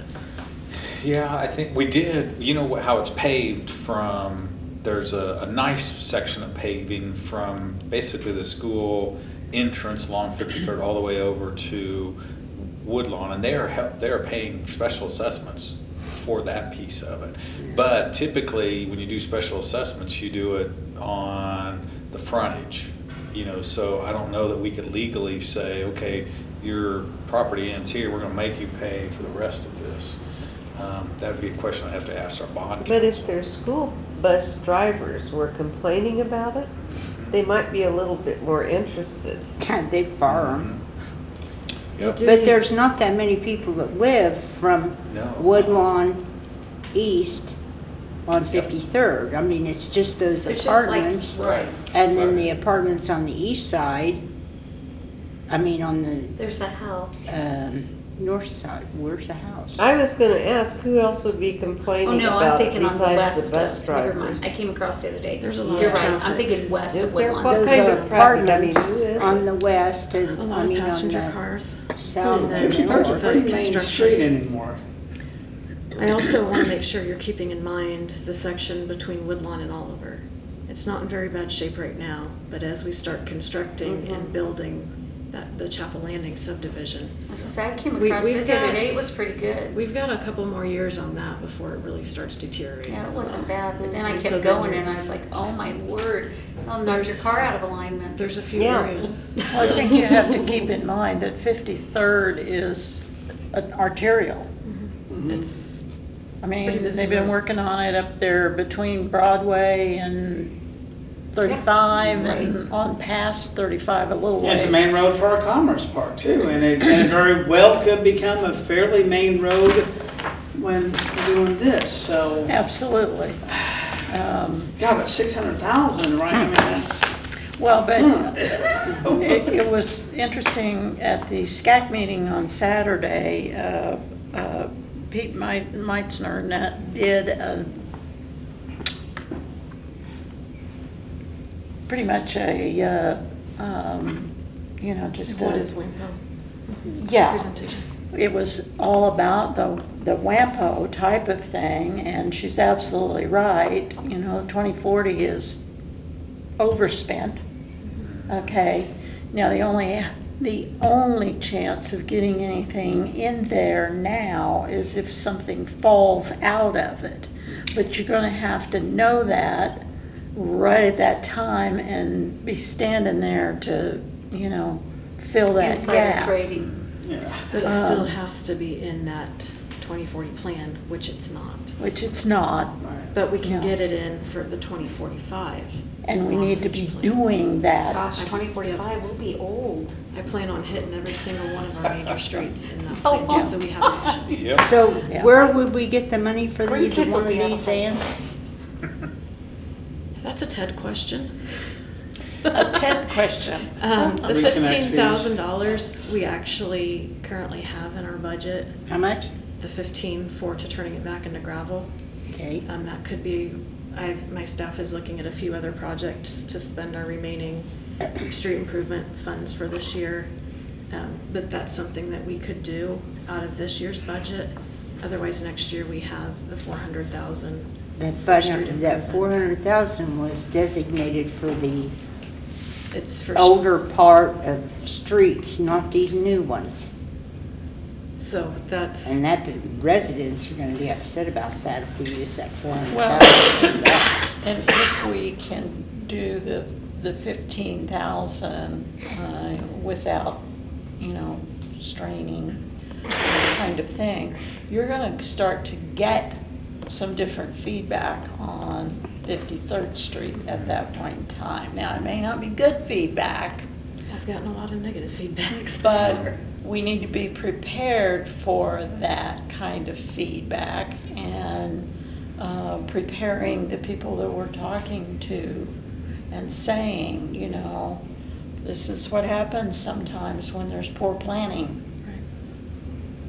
And Could I ask it you, wasn't if we did the 15,000 route right now and just turned it back into gravel, is that a step in the process that would not be detrimental to really improving the road and doing it right in the future? No, because regardless of whether we patch it and keep it and just try to keep patching it to the best of our ability, or we turn it into gravel, there's gonna need to be some preparation work done. They're gonna come through and scarify the entire road, whether they haul it off now or they haul it off later, and then they'll do a subsurface treatment, and then put their pavement on top. So it's really either way. I think we almost have to go ahead, my thought here, turn it into gravel now. It's gonna upset some people. It's not what I wanna do. But we, as a governing body, then need to be planning that our 2019 street budget, because that's about the time we gotta start working on Woodlawn too. Then that could be exciting too. We could make it up. Hey, we're improvements on two major roads that connect there even. So, and if it's gravel for 2.5, 3 years, it's not the best, but I would rather have that than have a major car accident, someone get hurt. Right. Or a bus accident? I have a question. Not only do I not want to see anybody hurt, that's some pretty negative publicity too. Yeah, right. I have a question. Okay, so we sell the land off and we've been making these pre-done payments is what we all know financially, economically, that's what we need to do because it's the right thing as far as you look at it on paper, and that's what we teach you in business class. However, are we bound to that if we sell another chunk of land? And we're making our other payments, can we keep some of that for roads, or are we bound to prepay early? Not that I don't want to prepay early, but at the same time, I'm with Betty. You can't let old Bel Aire keep falling apart over there, and you can't let 53rd not get taken care of. And as much as I would love to pay it off 2 years earlier, I don't know that if we could take some of that money next time, because we've already paid, if it wouldn't be smart of us to fix a few roads. Because this is getting crazy that we're not taking care of our infrastructure. I mean, I hate Yeah, to the do only, that, but I It'd be a didn't realize. reinvestment. In Well, the I covenants can't. for the bond payments for the land, if it's sold, something's sold within the industrial park, then it has to go towards Right, principal. right. But everything outside of that does not. I So, mean, and I hate that, because I tell my kids all the time, get the debt paid off, but at the same time, man, we can't let our streets keep crumbling. I think we might need to look at the next time we sell a chunk of land and say, maybe we've made the payment, maybe we need to take this few $100,000 and put it onto some of these roads. Because especially if we have the you're not gonna commerce. attract people when they come through and there's just potholes and. Do you have any idea what the maintenance will be on the gravel road, what the cost would be? You're probably looking at about $5,000 to $6,000 a year. but how much are you spending now patching all the I time know, with that asphalt? it's horrible. We've been out there probably 11 to 12 times thus far with our. Oh, and it's just horrible. But you're I only rode talking it. gravel from where the good highway or road ends Correct, to to Rock Road. rock. It's about 3/4 of a mile. Okay. I think we ought to do that for a stopgap measure right now to Stopgap. improve safety. And then we can think about your idea of possibly diverting some of that prepayment money. I mean, I hate to do that, but at the same time, we're never gonna get it all done for $400,000 a year. But we're still going to have some prepayments because the Commerce Park, I mean, we're Right. bonded by that. So, I mean, I'm liking this idea more and more. The stopgap measure, I like that term. So we're safe now. Maybe it doesn't look, honestly, I think a new, nicer gravel road is going to look a heck of a lot better than the Grand Canyon I do graders that we too. have out there now. Yeah. And then, yes, as we sell, as we're doing things like this and attracting retail, and we're working with Jerry and we're selling land outside of the Commerce Park, You need to give and we're some budgeted serious already to make that thoughts. payment, we can still use some of that. And I think, I'm hearing that we need to make it gravel now, but make it a priority to turn it back into a nice concrete road as soon as possible. Is that, When we have the money. yeah. Yeah, With we the don't idea wanna of- bond it out. No, No, no. not that much. But that's something, and then as you work and we work with Jerry and we sell land and we attract retail, Well, and then the other thing is, if we do create like a CID where we're Oh, yeah. generating tax money, this, at least this portion here, they can pay for with that tax rate. right. At least this, if not the whole road. I think that's a we great special idea. assess ourselves. That's a good. Yeah, I think this is the wise thing for us to do right now, is to do something we can do right away, make it safer, and then we will deal with the issue down the road when we have more money and a better way to pay for it. Well, it sounds like we already have a plan to turn it, which I like. Does, can our guys do this, or do we have to contract this out? That was gonna be my next question. We need to contract out the So milling the of the whole- road. Now, Okay. replacing it with a good surfacing, our guys can do that, but it would take them off other projects, such as the thermal crack repair that they've been doing, that they do very well. So we can either Yeah.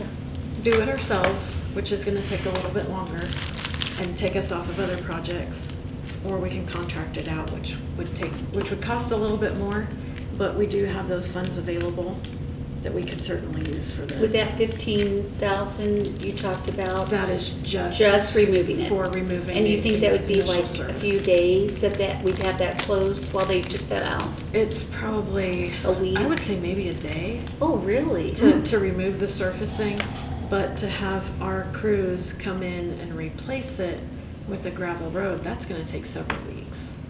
And if we hired it out to somebody else, would it be faster? It would be maybe a week. Okay, let's do it. I say that's, Well, and you've Are got we doing it in winter, a week in December when You there's got no winter school? coming and you gotta get that down before winter comes. And the thermal cracks really need done. As I'm driving around, I'm becoming more and more aware of those. And Me there's too. a lot. There are a lot. of areas Well, that's that because need we to get haven't done those taken anything care on of. the streets for years. Haven't been able That's what to. I would We really had- like to we didn't focus have on the next money. year, is getting the thermal cracks repaired. Greenwich, our section of Greenwich is deteriorating pretty quick, but that can be fixed fairly easily and relatively inexpensively. And that's what I'd like to do with, what my original plan was with the money that we have left this year, but we'll use it on 53rd and see if we can't do some of it. on I like Greenwich. that. But we do need to use more towards preservation activities instead of completely redoing a whole street. That those streets, they're gonna deteriorate slower if we can get them preserved. Right. And you guys have seen the dollar signs, 300,000 for hedgerow. Yeah, We can't keep allowing our Right. streets to get to that condition. So we exactly. can do a little bit of the streets in the old part Yes. each year, because my concern is if we don't do something with the interior streets, people are gonna start moving out. Then we are gonna be in trouble. Because they're gonna say, well, you haven't fixed any streets, we're leaving. And it's funny, the more streets that we fix, the more calls we get coming in. 'Cause people, oh, you're fixing streets, well, what about mine? Yeah. So, it's kind of, the shorter we get the list, the longer it goes. It's true, because we haven't done anything with streets for years. for years and years. They had given up there for a while. As long as you can keep giving me at least 100,000 a year, 400's awesome, but we'll keep making progress.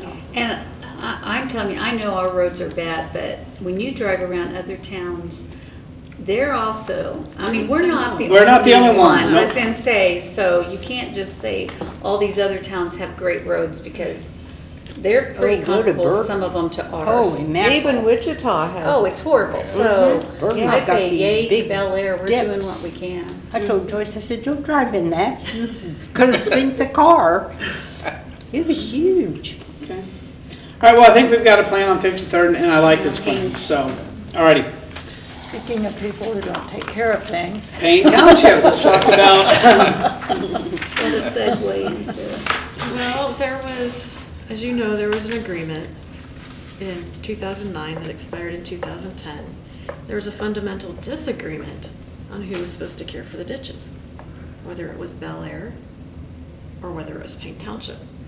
As a result, nobody took care of the ditches, which didn't help the road surface that we were responsible for taking care of, at least for the year. Payne Township maintains that we were supposed to continue taking care of that even though the agreement expired, because they continued taking care of our 127th Street portion. So Jackie and I have been diligently working on coming up with an agreement, and at this point, I think it's unlikely that there's gonna be one going forward. They had some sticking points. One of them was the standard of care, which the road would be maintained. I think we finally worked that out. But the main one is they wanted an increase in the contract amount every year. Percentage, I don't remember what they tied it 2%. to.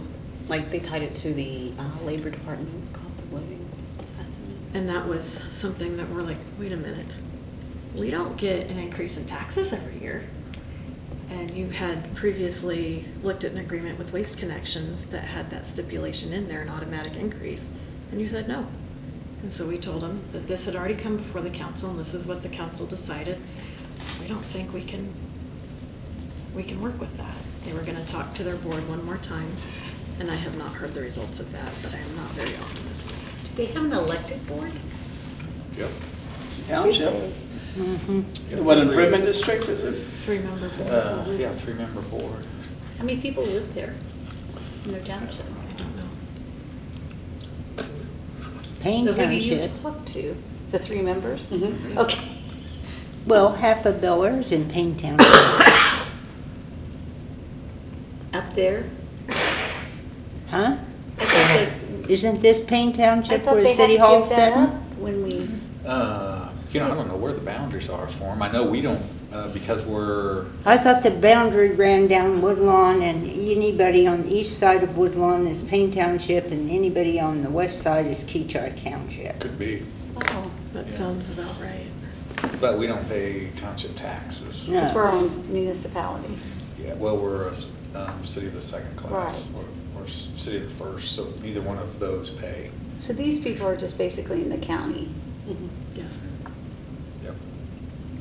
So we will be taking over, more than likely. The We will be ditches. taking over the maintenance of our half mile of 53rd Street and our quarter mile of 127th. I will be having signs ordered that say Bel Aire maintenance begins, Bel Aire maintenance ends. And we're gonna work through that transition where it begins and ends as best we can for the safety of the traveling public. Now, the reason why it's a good thing we got that new mower with the new tractor with the warranty. Yes. Okay. How far north on 127? We have, it's a quarter mile south of 53rd Street to the half mile line. Okay. So we'll have that surveyed in because nobody knows exactly where it is. But we'll get that taken care of. Doesn't the past engineer have those surveys yet? I don't think he ever looked at this area specifically. Is that mainly just farmland Mid-Kansas out there? did, when Yeah. Dean was there, Okay. I think. Because what we'll need is just somebody to set, not necessarily a property pin, but just a lathe that says put your sign here, put your sign here. That way we know exactly where our Why don't boundaries I pay are. the engineers again for something they've already done? If they've already done it, then we can find that information, but we'll still have to pay somebody to go out and set those laths, just so we Yeah. can make sure that we know where we're at.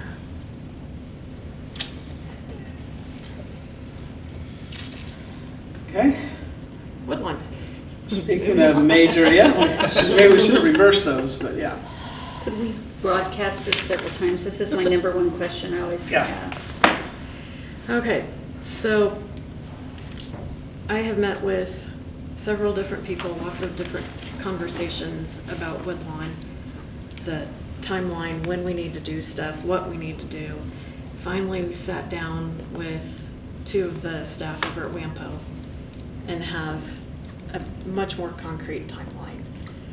The first step in the process is filling out a KDOT form that puts our project in KDOT's view. Without that form, KDOT doesn't even know it's a project.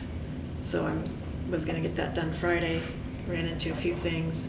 We'll get that done this week, get that started. Once that's there, KDOT will assign me a local project agency. It's somebody from KDOT that is going to guide us through the project. Once we have that name, I will sit down with that person and meet with them. They will provide the timeline. But from the design is gonna need to be started fairly soon. And construction has to be bid before the end of KDOT's fiscal year of 2020. So that would be, I believe, in September of 2020. Construction doesn't have to start, but the funds have to be obligated, which means they sign on the dotted line, we're gonna pay X number of dollars for this construction process. As long as those funds are obligated, by the end of KDOT's fiscal year, we're good. So I was understanding that the funds had to be completely spent by that fiscal year, which would put construction in 2019, but I was misunderstanding. So this buys us a year This to buys us plan a to year. come up with Correct. millions, whatever we've got to, okay. After talking with Ty and Ted There has been some discussion among the citizens, some very vocal discussion about whether it should be a 5-lane or a 3-lane. What Ty and I would like to do would be to go ahead and put in a request for qualifications out for consultants and have a 2-phase project. The first phase of the project would be a study to put together information for the council on both a 3-lane section and the 5-lane section. They would put together visuals so you could see exactly what it looks like, as well as put together cost estimates so we know exactly how much it's going to cost. We have that information for the 3, but we don't have it on the 5. So get that information, have them can present to council, and let you guys decide whether you want to go with a 3-lane or a 5-lane once and for all. The funding that we do have from WAMPO was set at the 3-lane concept, and that is all we get. There has been some discussions about, well, if we want to go with the 5-lane, WAMPO will pay 80%. That is not correct. We get a specific amount of funding that is already programmed in, nothing more. So if we want to spend over and above that amount, that comes out of our pockets, bonded, whatever. We wouldn't have money. So something for you to think about. I know there's been very vocal citizens about They don't understand. about how much, and when Ted has talked with some of them, and he was under that misunderstanding that we could get that 80% match, but it's incorrect. Well, you know, I understand people naturally think they want the 5-lane, you know, but I was hoping, and I still think it's true, after they see how nice the street turned out with the 3 lanes on, is it 32nd? 37th. 37th, excuse me. Hopefully that'll open people's mind up a little bit, because they can see that that's a very functional road, and I think that it's probably more suitable for Woodlawn coming through Bel Aire now, which we used to think of Woodlawn as our main street. But really, I think that our main street's probably going to shift a little further east with development and everything, and that would still meet our needs for going through the middle of town and basically our residential neighborhoods, you know? Well, not only that, but think of all the businesses that are down there and how much easement you're gonna have to take for a 5-lane versus even 3-lane. Mm-hmm. Right. And even So the residents that live, It's not even gonna be cost effective. Yeah. But I like this, so we can have the study. It's not really gonna be that much more of a cost to us to do the study. And probably sometime next year, then council will, I would hope by the end of this year or the first part of next year that we can choose which way we want to go. I don't think it should and be then done enter until into a after the decision. election. And that, as far as the 3 versus 5, Yeah. we can. I mean, you certainly- can do it now, but table it until after the election, because you're no matter who gets on council, you're setting, whatever you call it, precedent for them to follow that contract. And I don't think that's right. Well, the thing is, this was really set when WAMPO took the 3-lane option years ago. We didn't do that. You know, somebody else did long before us. So that's already been set. Yeah, but sure, they're wanting to go for 5 lanes, and if we change it to go to 5 lanes, then where are you gonna be? Well, I don't think we can. We won't have the money. What are we No. gonna do? Tax the but I think what citizens? Betty's saying, deciding in December versus deciding in January, February, when, I mean, 5 of us could be new faces in January, February, so, Everybody but Betty. yeah. So, I might be. you know, you know, so That's I would be okay with making that decision January and February as opposed to December. It doesn't make any difference to Right. me either as far as that goes, but I think it's just funny somebody's hollering about that when this was done long ago, Well, you know? Yeah. And I just don't think, and I understand what you're saying, but I just think that we have got to look reasonable. We can't afford a 5-lane. I don't think people understand it's gonna be double. Well, Where it'll were you gonna double get the that money? traffic. When am I ever gonna get out? Well, there you I'd have go, to have So it- Betty, you should want us to vote on it before we're gone. Well, that mean, I don't think that would be fair to the, Well, and I think some of these people are thinking that the Woodlawn entrance, you know, to 35 and all of that, 254, is going to be the Woodlawn entrance, and I am here to tell you right now, it is not. It is what it is. And you've got, You got 2 lanes in front of you, Betty. yeah, we've got, you know, rules and regulations of how far apart those have to be, so it's going to be down the road a ways. wait till you have a 5-car pull-up on the road. A what? 5 cars Oh, were into Pile each up. other.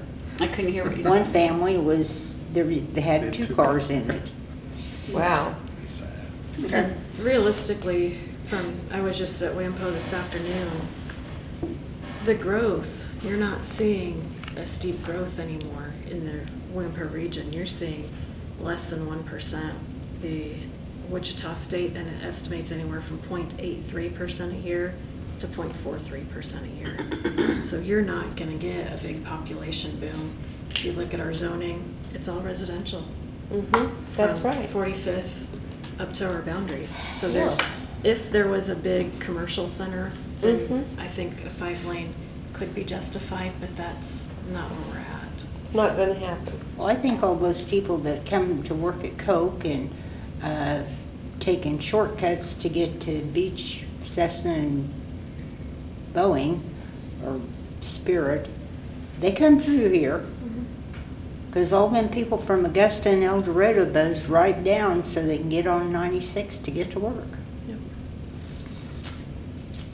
And the traffic counts from Wichita show about 14,000 vehicles per day at the north return of Woodlawn and 37th, and going west towards Coke was like 9,000 vehicles per day, which was surprising that there was that much fewer vehicles. But I think you're all on the right track as far as what on Woodlawn.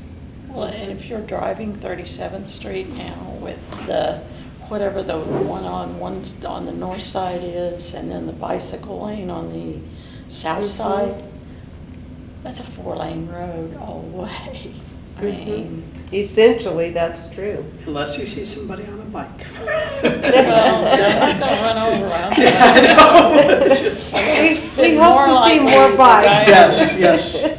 The guy on a Yeah. bobcat or something, it's like, get over, and then on the side, they're taking forever on those stupid sidewalks, so, but, you know, I mean, that is such an improvement. I am not griping, it is such an improvement. And Um, once we get the signal, that's gonna be worlds better. Well, and it already is. I mean, I don't know how many times I've been coming home, okay, and wanting to turn there on Parkwood, right by the railroad tracks, when there was nothing there.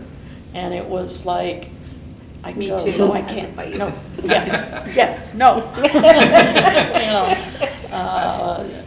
I could get killed here and it's not gonna be by a truck. In fact, I went past it once. That was so funny. I went, I'll be darned. And I have a question that's kind of off topic, but you're talking about the counters. Yes. I would at some point, because I get approached at least weekly about the line, you know, by Stuckey and, because I mean, we know we're taking care of this, but 45th and Oliver. And what is the magic number before Wichita, since they own the west side and built Stuckey, what's the magic number before they'll do a light? Or is it gonna be the same thing you talked about before, because there's no turn lane, they're never gonna do that? Is that what we're saying? Okay, so it really doesn't matter. Once you add that turn lane, then you're Okay. golden, you can do whatever you want because you don't have the people piled up wanting for one Right. car to turn left. Okay, so it's not gonna happen, right? It's not gonna happen. And a roundabout we talked about before is never gonna happen? I think probably the way to Can't approach afford that it. would be to approach the city of Wichita and just It start would just go talking to so them. much faster. I love roundabouts. Springfield has made it where you can actually get around now because they put all these in and it's just so much faster. They're They safer put one too. on 400 going for Fredonia and you just can go Yeah. in and not worry about You stopping. didn't see the wreck there about the semi then, Well, there's wrecks all over on in 400. August. People just have to learn how to use them. That's the key, is to educate. Yeah. He's The roundabouts are so so much safer than, fast. because I'd rather You don't have slide to. swipe as opposed to, yeah. Yeah. Okay, so Any you answered other- my question. yeah. So it doesn't matter if we do a counter until there's a turn lane. And Okay. I know Ty's got places that he wants those counters to go for. Sure, For economic development purposes. sure. We're gonna be working on that. Any other questions for Ann? So what are and, we gonna Public do Works? with this? We're gonna see how much it costs for 5 lane?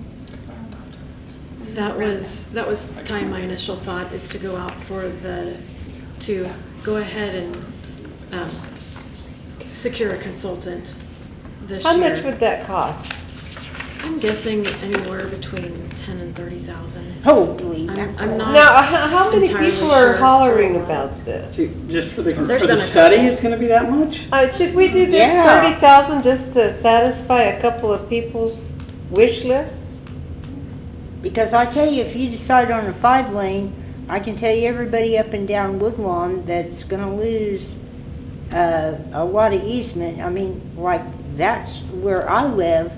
If they take easement on my side and across at Catholic Care, It's not going to I'm gonna yours. have that far from my front porch. I Well, it's personally, not gonna go up to It's your. not stopping at 40. Well, I know, Right. but eventually it's going to. Eventually it will. But I don't think any of us that have been on council for any time at all would vote for that, knowing we don't have the funds. I don't I have mean, the- after 12 years, I can tell you, I would never vote because we don't have the money to do it. this is why I don't think we should even pay a consultant that kind of money Don't have for the something we time know to we do really can't final. do. Where would we find the money? You have to borrow it. No. Cash to do. No, I'm not in agreement with I that. think we should explain to people that are thinking that's the kosher thing to do, I've tried. well, Send them a letter in the water sometimes bill. if they want to pay the bill for the consultant, let them pay the Hey, bill. you know, every time I get a flyer in that water bill, I read it. And I know that several senior club I people read mine too rent online. 'em, I get read mine 'em. email. They read them front and back, and then they'll call and say, "What's that mean?"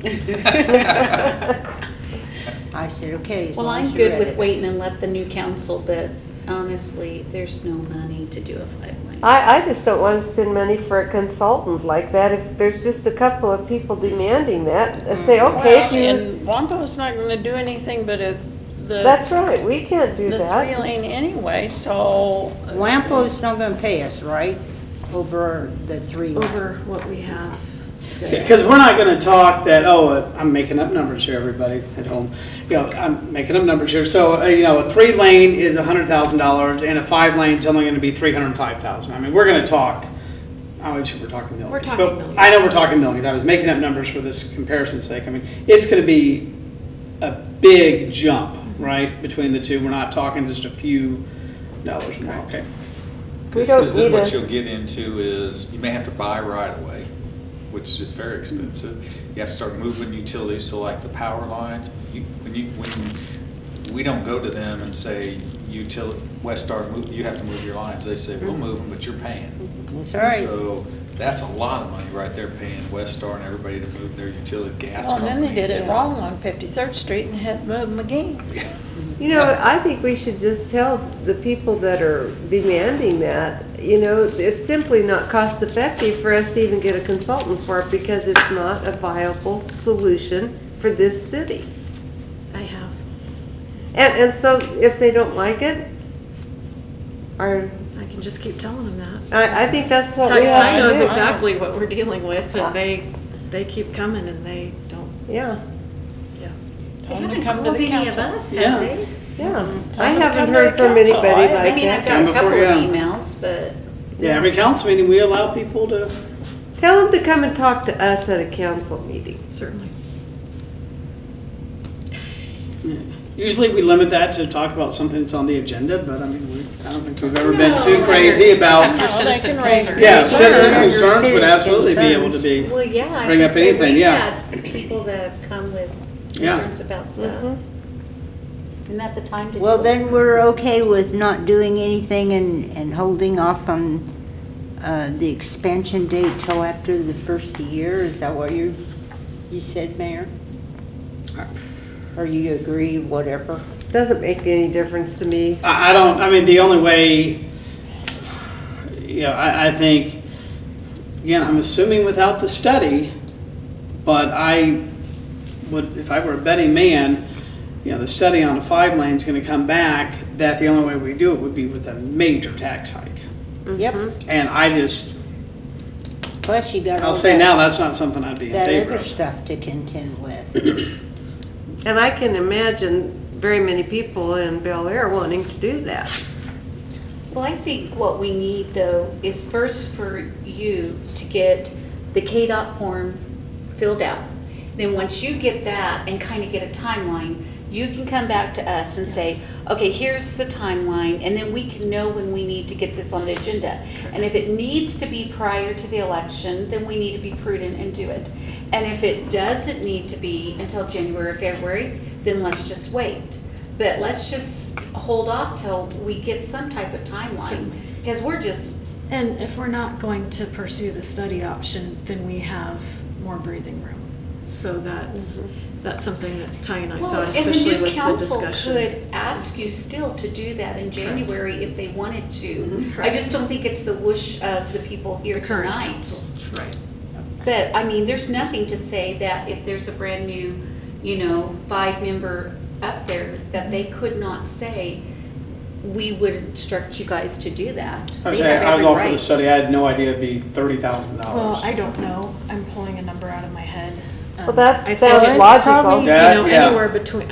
anywhere between 10,000 and 30 is what I would assume. Either way, we don't have that. I'd rather spend the money on something else than a Streets. Do more study street that's gonna repairs. go nowhere. Yeah. You know, we know, We know we what we don't have can the do. money to do yeah, more than a 3-lane, right. unfortunately. And it doesn't make sense anyway. Say it's gonna stretch us to come up with the 20% for the 3-lane. I mean, that's the hard I'm worried about truth that. too, yeah. Exactly. I mean, that's something we're gonna have to look at long It's and gonna be, hard. a 3-lane will be wonderful. It'll be a big improvement. We'll have sidewalks. We won't have to worry about the kids walking by the street. And we'll have a stoplight, you guys. We'll have a stoplight that everybody will love.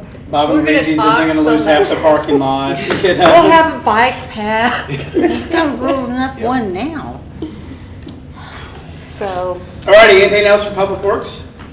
Thank you so much And for all thank you you do. for, yeah, this Thank is, you. And thank you for meeting with the people in township yeah. yeah. and doing all this for our new bylaws.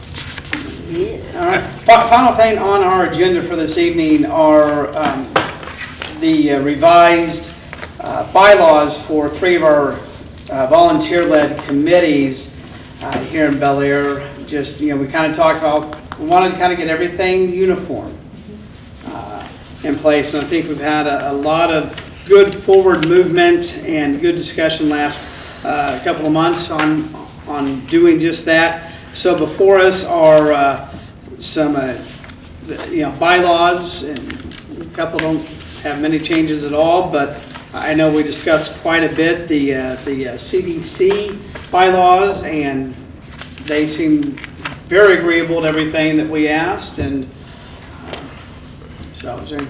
Yes, so I would say exactly what you're saying. Leading up to changing the bylaws, you made it clear that you wanted to better track the organizations with what they're actually doing now. We did need some uniformity, so that way when you go to the CDC's bylaws, you know that there's a membership section and that there are definitive officer roles and et cetera. So we wanted to get that uniformity in there. And then also, you had some specific feedback for the CDC that you wanted included in the bylaws. And so based off of that information, I followed up with the other 2 committee chairs, the committee chair for the UAC, and then the board chair for the tree board. And we came up with some amendments, changes, which better reflect what the boards are actually doing now, and key into like, hey, no one's meeting on Tuesdays, things that you're concerned about. One thing I also tried to keep up with, which will explain why some of the sections, the appointment requirements or the committee, how the committee is chosen, committee members are chosen, is different than another committee, is because I tried to stick to what was in the resolution or the ordinance that created the committee. And they're different, because some of them, I think the tree board was created a long time ago. And so theirs were a little different. Theirs were a little bit more flexible for what you wanted the tree board to be able to do at the time. And then same with the CDC and the UAC. They had different requirements in the body, in the document that established the organizations. So I left those. So just like a highlight reel, you'll see that the objectives were all updated, and I had a lot of latitude with objectives because the document that created each organization just was a little more flexible in that section. So the objectives were changed, and that was probably the heart of the meeting with each chairman. What are you really doing? And also, what does the resolution say you're supposed to be doing? And your feedback. The membership sections in each document saw some change, and you'll see that I try to make it uniform and also stick with the document that created the organizations. So you'll see that it's the committee, the governing board, which is you all. Both groups can submit recommendations for membership. The mayor appoints with the consent of council, and then it goes to a vote. That captures how it's written in the resolution and what seems to be going on now. You'll find that in the membership sections, the term for membership is different. Like the tree board members have 4-year terms, and they generally stay, and they don't disrupt or change very often. Whereas the UAC, they memberships move a little bit more, and the CDC, they move a lot more. Mm-hmm. So those are different, and if we change those, we want to look at the different committees individually. Also, another section in the membership section that might stick out to you is members who failed to attend. The tree board, again, that was an older committee. It was something I think they were entrusted with being more of a board than an advisory committee. So that section, if a member fails to attend 3 committee meetings, I'm sorry, let me go to the Page 2. Yes. True board. Actually, yes, that one, they're not automatically dismissed. They would be subject to a vote of the board, and also they don't have the additional requirement that a board member, a member may be dismissed by a majority vote of the governing body with or without cause. So the other 2 committees, the UAC and the CDC, the governing body can come in and dismiss a member with or without cause. Why would we want to have that in there? That was at the resolution level. So that was just, I think it was a way for the board to remove members when questionable things were going on that couldn't be maybe pinned down to like a set of specific facts or whatever. But that's in the newer requirement. So that's a little more, gives you a little more control, a little more restrictive. I left that because again, it was at the resolution level. Right. The tree board doesn't have that section. So you can't remove a tree board member without cause. Again, that was an older. Unless their term's up. I'm sorry? Unless their term's up, you don't have to re-elect. Exactly. That would be the way to remove a tree board member.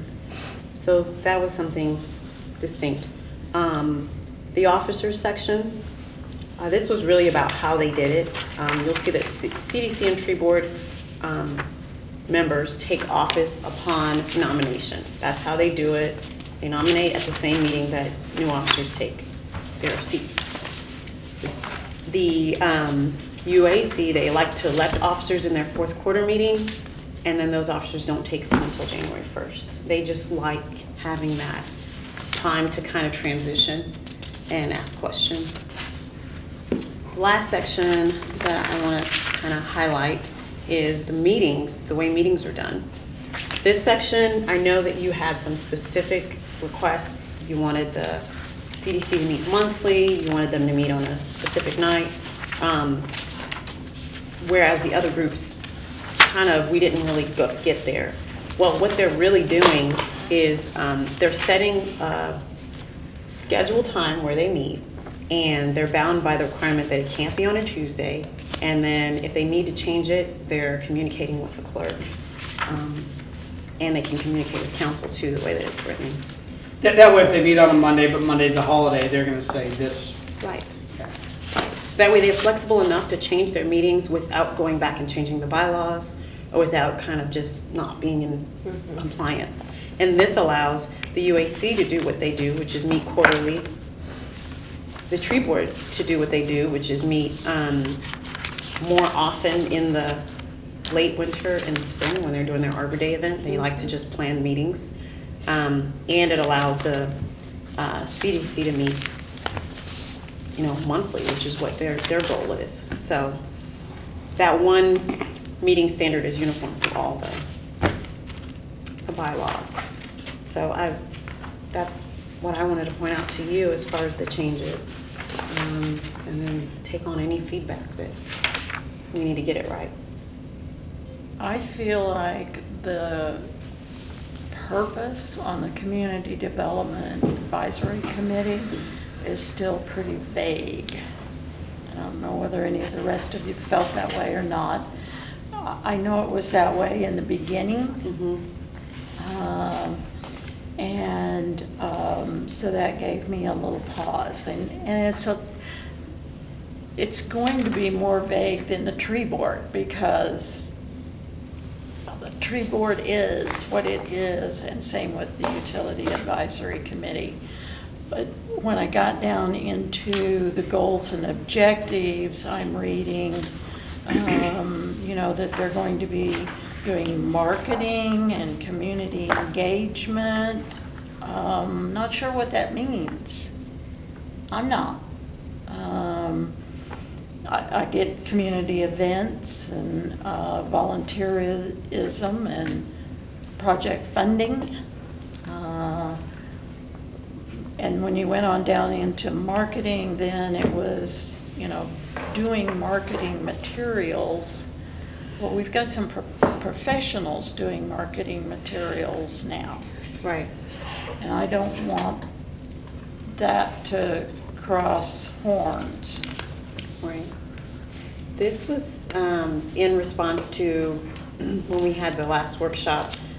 Someone mentioned that we want them to basically draw people to Bel Aire as citizens, almost be like ambassadors for the city. And they talked about how, well, we have a great idea for t-shirts that we might market, and we can, some other idea someone mentioned, I can't think of right off the bat, but it seemed like a portion of what they were doing was assisting with some of the marketing that the city's doing through, neighborly interactions, smaller kind of focused interactions that would attract someone to the city. But that can go. It's not something that they were specifically attached to, but I wrote down marketing after our conversation at the last workshop. I think Diane makes a good point, because we're getting to the size now, we need a little bit of quality control, and if they want to take things that have been created by the city staff that would work on a t-shirt or something like that, it has to go through some kind of an approval process. Well, can't you just put that on here, that marketing with, you could put on there that you want them to do under the umbrella of your staff? I mean, I don't think it's wrong to have them keep helping us. But you could put on your marketing that they would work under a staff and help them. Yeah, you get to, when you have a brand, you don't want that brand to be diluted or misused in any way. And we're big enough now, we really need to be concerned about that. And so I think we need to have a little bit of quality control there and just make sure everything goes through city staff. What about just starting with assist in marketing community events and initiatives through promotion on social media and other platforms?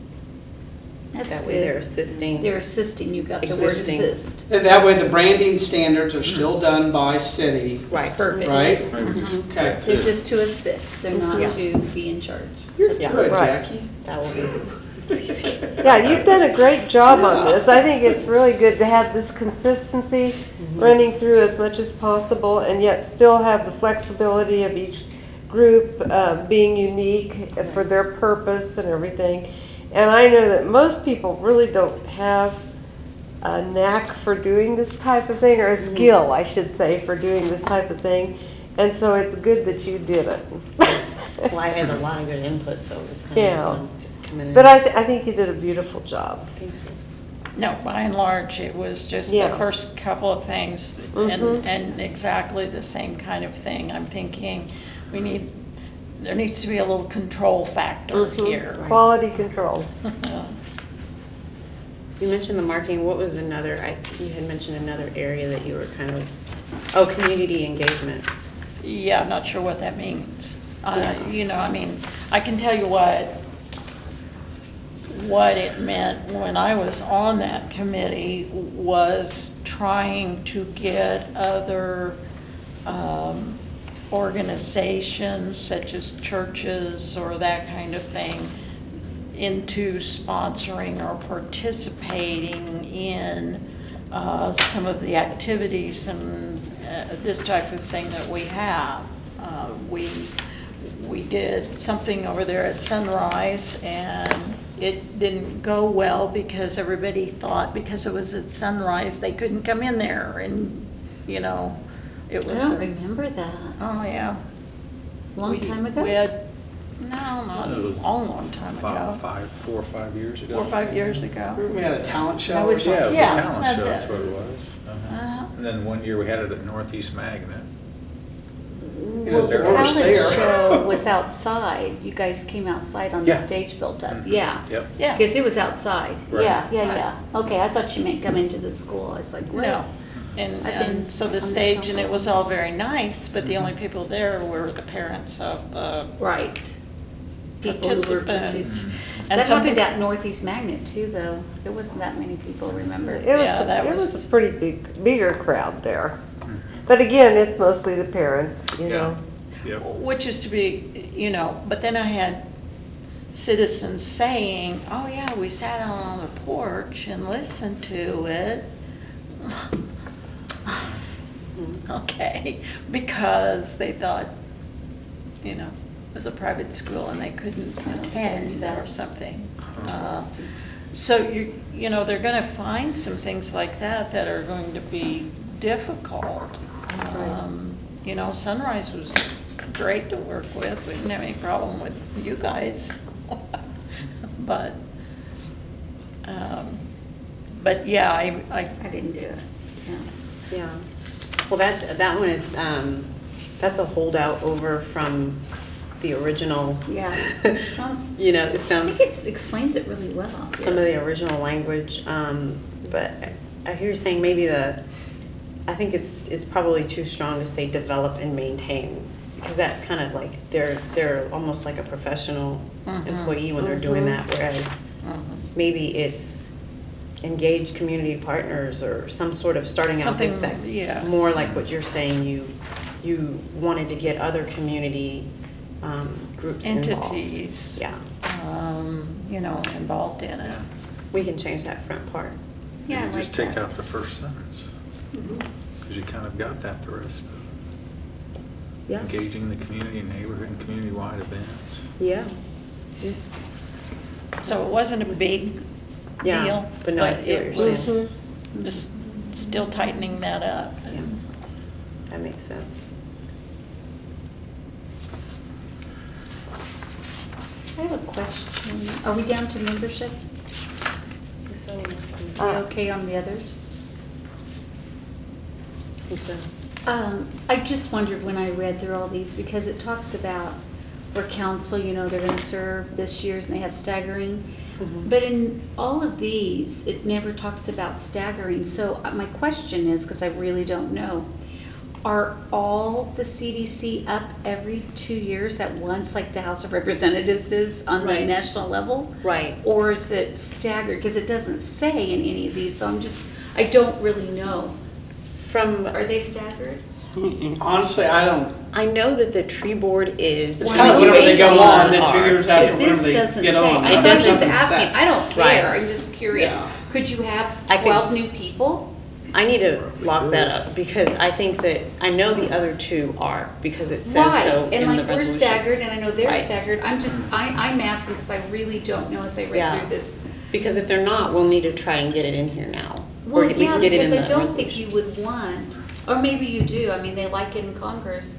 I mean, maybe you do want every 2 years us to put all 12 back on. Right, But then you could potentially not have anybody that would know what was going on. right. I I think don't know, I'm that's, just curious, I was asking because I seriously don't know. that's how a you do good it. point because, you know, you want to, the best committees and the best organizations have some kind of continuity going with them. And the best organization I ever worked with was the Society of Manufacturing Engineers.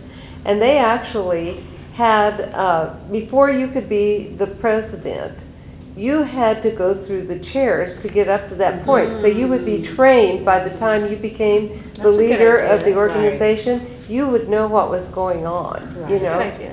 Now, I don't know if we want to get that No. technical in this, but I do think it's good to kind of go up through the chairs and learn something. And I think it's definitely a good idea to have staggered terms, like Yeah. the others. From what I can tell you, we don't have anything that staggers terms now. So just seeing And I how the don't original group care. started out, would you prefer, it sounds like you prefer Mhm. that the terms be staggered. I really don't care, I'm just Okay. curious. I think it's a good idea. Because I was just reading through and I just wondered how it worked. Right. Yeah, we'll get that cleared up and, It's no big deal either way to me. I mean, it's not. It's only a 2-year term. Mhm. I appreciate all the hours you spent that. Okay, is it my turn? yes. No. Oh, I something tease else. We didn't see you raise your hand, Ben. Well, you kept going back and forth. On page 2, on most of them, the bylaw, well, everything else has a specific number of members. And it says no less than 5 members and no more than 12. Personally, I don't think this committee needs 12 members. That's a hard decision when you go to vote for something. You got 6 to 6, who breaks the tie? I think they should have a set number of members. Okay. And on most of them that I've read through, well, I've read through all of them, but I think they all have, like, number 3, the member fails to attend 3 consecutive meetings, subject to the vote of the committee. I don't think that should be their decision. It should be unless there's a sickness or a death in the family, if they have to miss 3 meetings, because some may have to go clear back to New York or Texas or Hawaii or somewhere. They can't get home in time for the meeting. Well, they wouldn't have to then because the committee could vote not to take them off because there was a hardship. Right, but I don't think it's the committee's authority to do that on any of them. Because I think it's on Well, the you tree voted on board. all of them. So Yes. this one, On the tree board, it's on there, subject to vote of the board. No, the UAC. yes, UAC is on there, it's a subject to vote to the committee. Yeah, so both the UAC and the CDC allow a member who fails to attend 3 meetings to be removed by a vote of the board, of the committee. And so you're saying that you don't think that it should be left to a vote of the committee, it should be, you know, a member fails to attend 3 consecutive meetings, that member is dismissed, automatically terminated unless there was a sickness or death. So an automatic kind of thing. I think that should be on all three of them. I don't think so, because I think the committee should get to say, I mean, if they just said, hey, I'm going to Branson again, like I do, or if they say, I'm going, like you said, someone died, I think the committee would know better as they went and talked to them, right? Well, half the time, I don't think they go talk to them, Peggy. I think No, they when just they say, came okay, that's back- my friend, she's gonna stay, or he's gonna stay. I don't know Well, that any of them the know each meetings other. are approximately a month apart, Yeah. okay, so. Miss 3. If you miss 3 in a row, I think, So let them vote it though. yeah, then let the Resolution. committee vote if they're still, you know, if you miss 3 in a row, do you still have an interest in being on Right, that like committee, if you're would be my going to question. chemo treatments. Yeah, and we've had some who've had Seems harsh to not let legitimate. them vote. but- Well, that's why I said it should be added in that. Okay, I've been on a lot of different things, different times, but if I'm gonna miss 3, I'm going to resign my position so that someone else can take it over as a responsible business person, or that type of thing. And I realize we're not dealing with business people, but I get real cranky with business people who don't do something like that. And So if we say something like, if you miss 3 meetings in a row, we will consider yourself, that way it doesn't go to a vote, or you still want to leave it? Or to a is vote? automatic tender of resignation. Yeah, we will consider that your resignation. Now, keep in mind that that may work, right now, the change you're trying to make with this subject to a vote, is at the resolution level. So we would want to go back and change and come up with a new resolution. That's in the resolution. Yeah, I don't Correct. think we want to Yeah, mess that's with that. not- Now, and something else I would say is, like, if you do that, okay, so that might work well with the CDC, but UAC has made it clear, I mean, just sitting down with them, a couple of the guys are traveling across the country, they're giving feedback on email as far as, you know, hey, this is what I think about this bylaw update. I wasn't at the last meeting because I'm in Utah, or, you know, one of them is with the dock plane, the B-52 bomber, and so they're still active, and it's hard to get members. This is just what I noticed just by sitting with them. They're active, it's hard to get members, but they may or may not come to meetings. Yeah, but on he any was given still time. communicating, you said. Yes, Yeah. but with codifying something like that here, I don't know how. Because then we'll need to get into, if you miss and you haven't communicated with, and you haven't, I don't know. We can do that. We can do Because that. you're right, I mean, not even just volunteer committees, even our Lions Club, how many times have we heard it up here? They're struggling for members, you know? Lots of groups are struggling. We are so doggone busy as a society right now, but Yeah, but everybody chooses their priorities. And I agree with Diane. If I'm going to do something, I'm going to do it. Most people do. And if I'm going to miss 3 times, I'm going to ask myself, do I really have time to do this, or is this one of my priorities? I have to ask myself that question. And so if this is in the resolution and it's going to be too hard to change it, I think, It won't be hard to change, but it's going to require an additional action. yeah. well, what about this? If we were to Jack. say, if you miss 3 meetings in a row, we need our lawyerese here, either in person or via teleconference, you know, if someone wants to Skype in or that way they're still there. They've taken an hour out of their vacation or business trip to be a part of it. That way does that satisfy and cover that? That it has to be 3 meetings in a row, you know, so again, they have the option, hey, if you're gonna miss, You can call in or. we'll set up any of us can put our cell phone on speakerphone. Our attorney does that for, Right. Well, think we about- actually did that with Elliot one night Yes, with we the did. CDC. can I ask Betty a Yeah, so that question? wouldn't, yeah. Betty, on number 1, would you be okay, because of people, you know, you need a quorum, would you be okay to make it 11? And that way there wouldn't be a tie? I don't think they need that many members.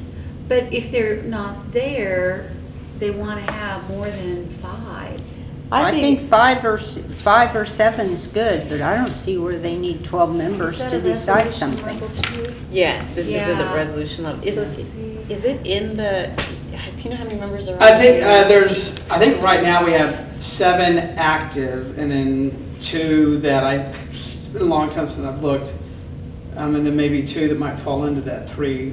But I know we have at least 7 active. So we just don't appoint anymore then? Right, Yeah. and that's what, if Yeah. you, so long as the Right. mayor just Yeah. doesn't appoint, then he's Yeah. acting within the discretion. But if you want it to be a set number, we can go in and change that through the resolution. And Well, part I of get it, what she's saying, The set number, like that yeah. you need an uneven number. Yeah, the uneven number, I think, is a good idea, but I personally, and I disagree with you on this, but I understand where you're coming from, Betty. I think it's good to have more members on that committee, because there's a lot of work to be done. If they're They gonna can be doing active, it. and they go to the events and help with the events, they need a lot of people to And do more that. ideas. Yeah. Yeah, Yeah, that if you, I would be okay with saying up to 11. I get that. I think that makes What's the sense. resolution's 12, let's leave it. They'll We just don't leave ever it put and we'll 11. just, yeah. But I like. Whatever. Kind of like what Dr. On Becker's saying. page It- 4, Okay, never mind, I won't finish my everything thought. is But, well, go Robert's ahead. rules, because I was still speaking. No, you're okay. On page 4, it says Robert's rules on them, plus the bylaws of the tree board and advisory committee all say Robert's rules. Did we not go into this and do Bob's rules of order, not Robert's? The council did change to Bob's Rules of Order, and I just put Robert's Rules of Order. Okay. That was just me putting some sort of standard. We can easily change that to, do you want it to be Bob's Rules, or just, we can just end at the sentence before that just says, what page are you on? Oh, I'm sorry. It was on page 4, I think. yeah, page 4. Oh, I'm sorry, That wrong. committee. So we can just leave that out and just say all regular meetings of the committee shall be conducted orderly, or I can put Bob's Rules of Order to comply with what I you guys think are doing. orderly, because not too many people are familiar with Bob's rules and, I like Bob's rules, you know that. I know, but- Because Bob's rules are so much easier to understand. Robert's I Rules don't. of Order, most people have no clue about, really. When it comes right down to it, nobody reads the whole book of I Robert's like Rules Robert's of Rules Order. of Order, though. I Yeah. have it, I understand it, but I Well, like it it's a- better. I'm I don't okay like- with I don't like orderlies. Bob's, but I think I voted no. I don't care, I thought I'd point that out. yeah, that's a good point. That's a They're good not gonna point know about what it. Bob's is, are they? Well, that's what, we need to share that with them, because it's really a, If they don't know Roberts, they're not, I don't know. well, the thing is, Robert's Rules of Order Me are too. much too complicated Definitely. for people to follow. Bob's Rules of Order are short and sweet, and everybody can figure it out, So I think we should share that when we give them these newly revised, send them a copy of Bob's Rules of Order, Okay. and it'll make it much more easy for them to follow, What if we said, committee shall be conducted orderly and may, something about they can use Bob's Rules of Order? Yeah. Because I think the UAC would use it, just based off of talking to them. The CDC would use them, but I mean, the tree board, they like to have a casual conversation. Sure, that's fine. Okay. So then That's fine. we'll have it in there Yeah. so they can I think reference they it. should have that at their fingertips if they'd like to use them. Some committees don't like to adhere to that, and from my experience, very few committees really follow them. Right.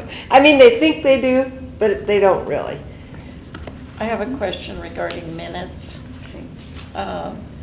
I've been secretary of a lot of things too, and most times the secretary is required to, shall we say, take the role, put in the minutes who is present and who is absent. I don't know that they're doing that, now. But I think it would be helpful. Yeah, Definitely. yeah. So take attendance and, yeah, Yeah, and preserve part that of with the the same- minutes as well. Yeah, Okay. I mean, it's part of the minutes is, Right, it most really of is. the UAC organization. does it, Mhm. they always have. Should be done. Yeah. I think UAC is about the only one who really does it. Well, they've got some, CDC does it. Yeah. they've got some Yeah, I'm pretty not- professional people in Shall there. include Yes. roles, any action, Yep, that's for voting sure. number, something like that. Ellie Which- Just Laws kind of and- explain. UAC. What we need in the minutes, Yeah. okay, for action. Got it. And art. CDC does too, Yeah. I think they all have professionals. I'm not gonna. and the tree board. We got them all. Good job. Thank you. I can say that all the committees are just, I mean, They're wonderful. they were really willing to work with me and the process and your concerns to get it closer to what you wanted. Do we have any questions on the tree we need to go over, or the UAC? Yeah, anything, I guess the different part would be the goals and objectives or the membership on the tree board.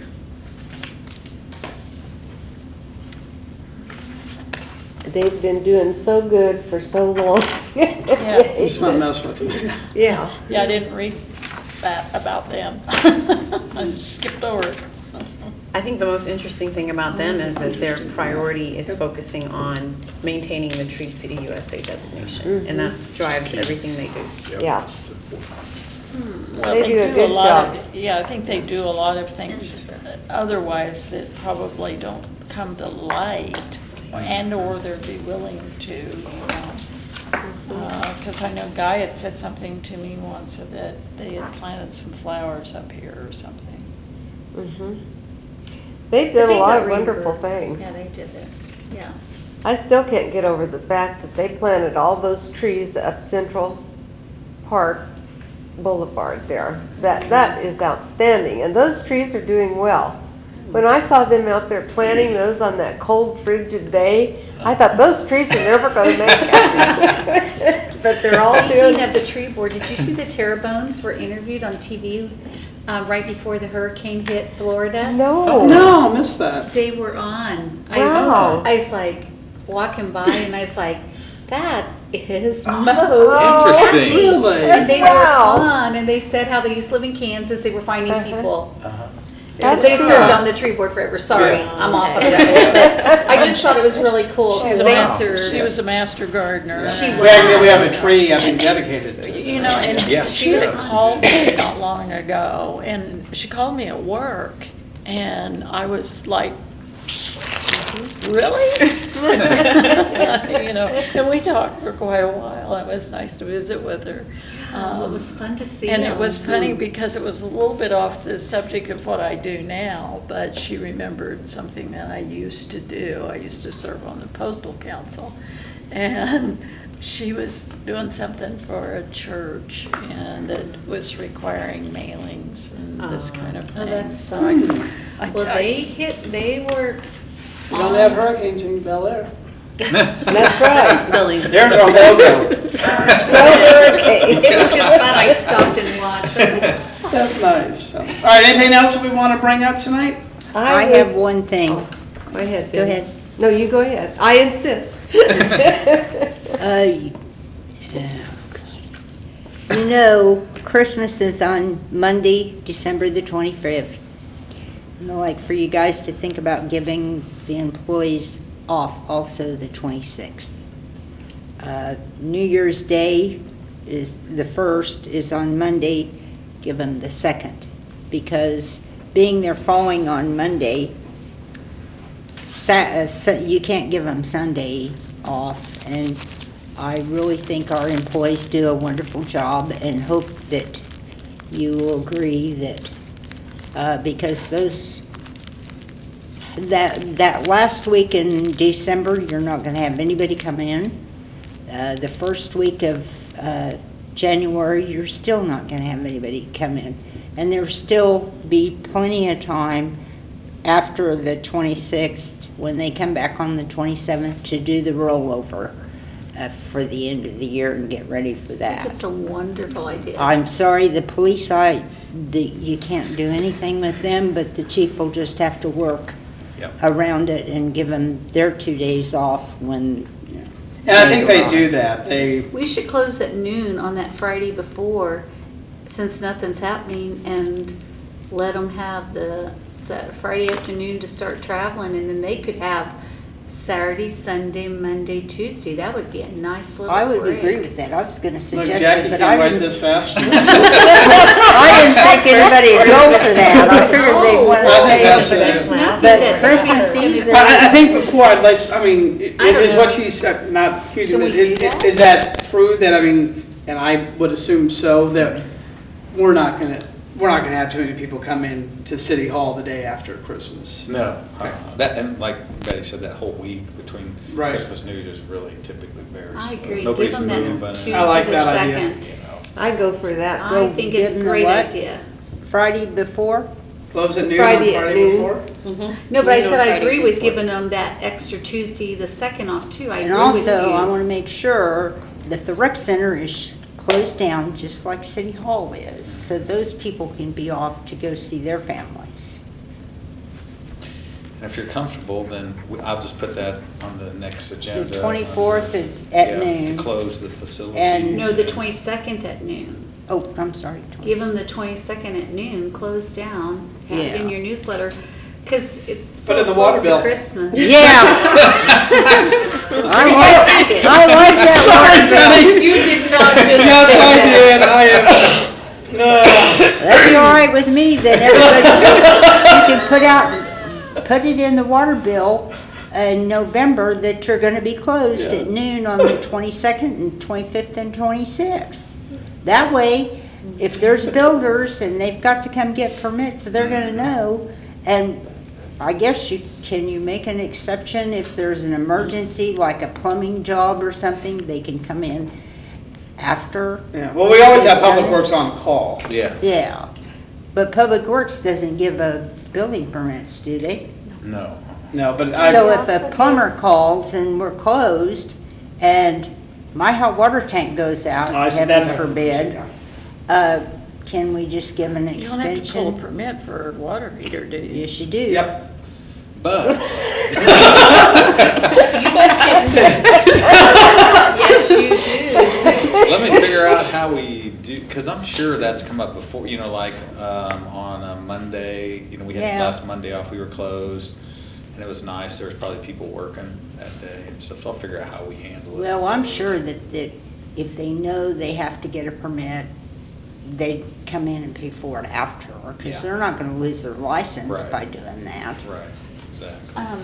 And you get the Friday after Thanksgiving off, right? Yes. While we're talking about this, sorry, I know I'm jumping ahead of you, That's but okay. this segues into hers. I honestly think we should close down on Veterans Day too. A lot of the other towns do, and it's on November 11th. We do close. You do? Yeah. Oh, I think thought it's we did Columbus last Day, year. Veterans Day, they close. Oh, good. I thought we were open last year. We gave up someone said. President's Day for Martin Luther King Day. Okay. I thought somebody said you were open last year. Okay, and I was concerned. So, yeah. Okay, good. November November 11th, 11th, yep, we're at 11 closed. a.m. Armistice Day Yep. changed. Okay, go ahead. Okay. I was just going to suggest that, and I don't have any ideas, but I thought some genius here among us would. I think we should do something for our police department to recognize them because we got the safest city in the state. I think that's a wonderful designation that we got, and a lot of that can be due to our wonderful community policing department. And so does anybody have any ideas about something special we could do for them to recognize them? Yeah, Ramona had mentioned it, and I thought it was a great idea. That is a And great so idea. I went over and talked to the chief to just say, okay, what kind, you know, council's thinking about this, can you, he said, oh yeah, we can come up with something. He said that, I said, you know, something more than just a certificate. And of course, they all have these ornaments or, badges or things that they like. And he said, I think I could come up with something like that. And then maybe we do a barbecue or something. I said, that'd be fine.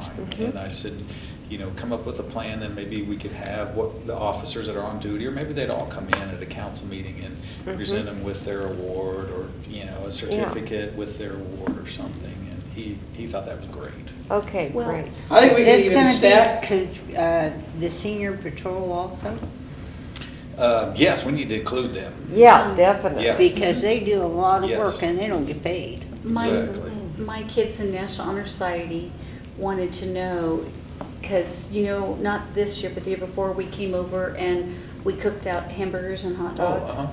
And they wanted to do something like that again for the police after this. And I was gonna talk Okay. to you about that. I didn't know. Sure. So maybe, like, if we do the barbecue, we could come serve it. Oh. And we could make your desserts, or maybe okay. something like that. Because they want to come over and appreciate and that. do, yes, like we Okay. did before. Let's do steak.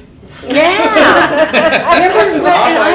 I'm not opposed to cooking out again, but a barbecue would be much nicer. But if you let like us do like the water or Gatorades or whatever, and let us do the Cakes, cakes yeah. and stuff for Like them, almond then we ice could just cream? serve it. Because we did it in the garage Yeah. last time before it gets cold. We did it Yep. in May last time. Okay. Not this May, but the year before. But Ah. if it'd be This fall, okay, maybe, yeah. they wanted to do that again. I would only say that we should do that, but we need to make sure, and we should probably maybe, obviously not all of us, because we need to do first shift, second and third Yes, shift. uh-huh. So Yeah. We saved maybe it for one a night while. Ty and I come in at 2:00 in the morning and do third shift, and the next night Betty comes in at 3 a.m. I'm thinking, No, just. you're right, and we saved everything for them. like Yeah, for but the I second. think if you tell them far enough in They advance, might come over. they'll just come on over, because they did when, who was that, Grigley or whatever, what was his name that left? Went to- Griggs? Griggs, that went to Georgia. All those guys came, Yeah, they came. And During we the saved day. food for who didn't, yeah. and they were very appreciative. Okay, I'll get with Okay. Chief on a day. Okay. Yeah, okay. That's all I had. I just thought that was so special. We should do something special Yeah. for them. And I do think we should include the senior patrol because Yes. they're part of that. Yes. All right, anything else? I missed the adjourn. Get out of here.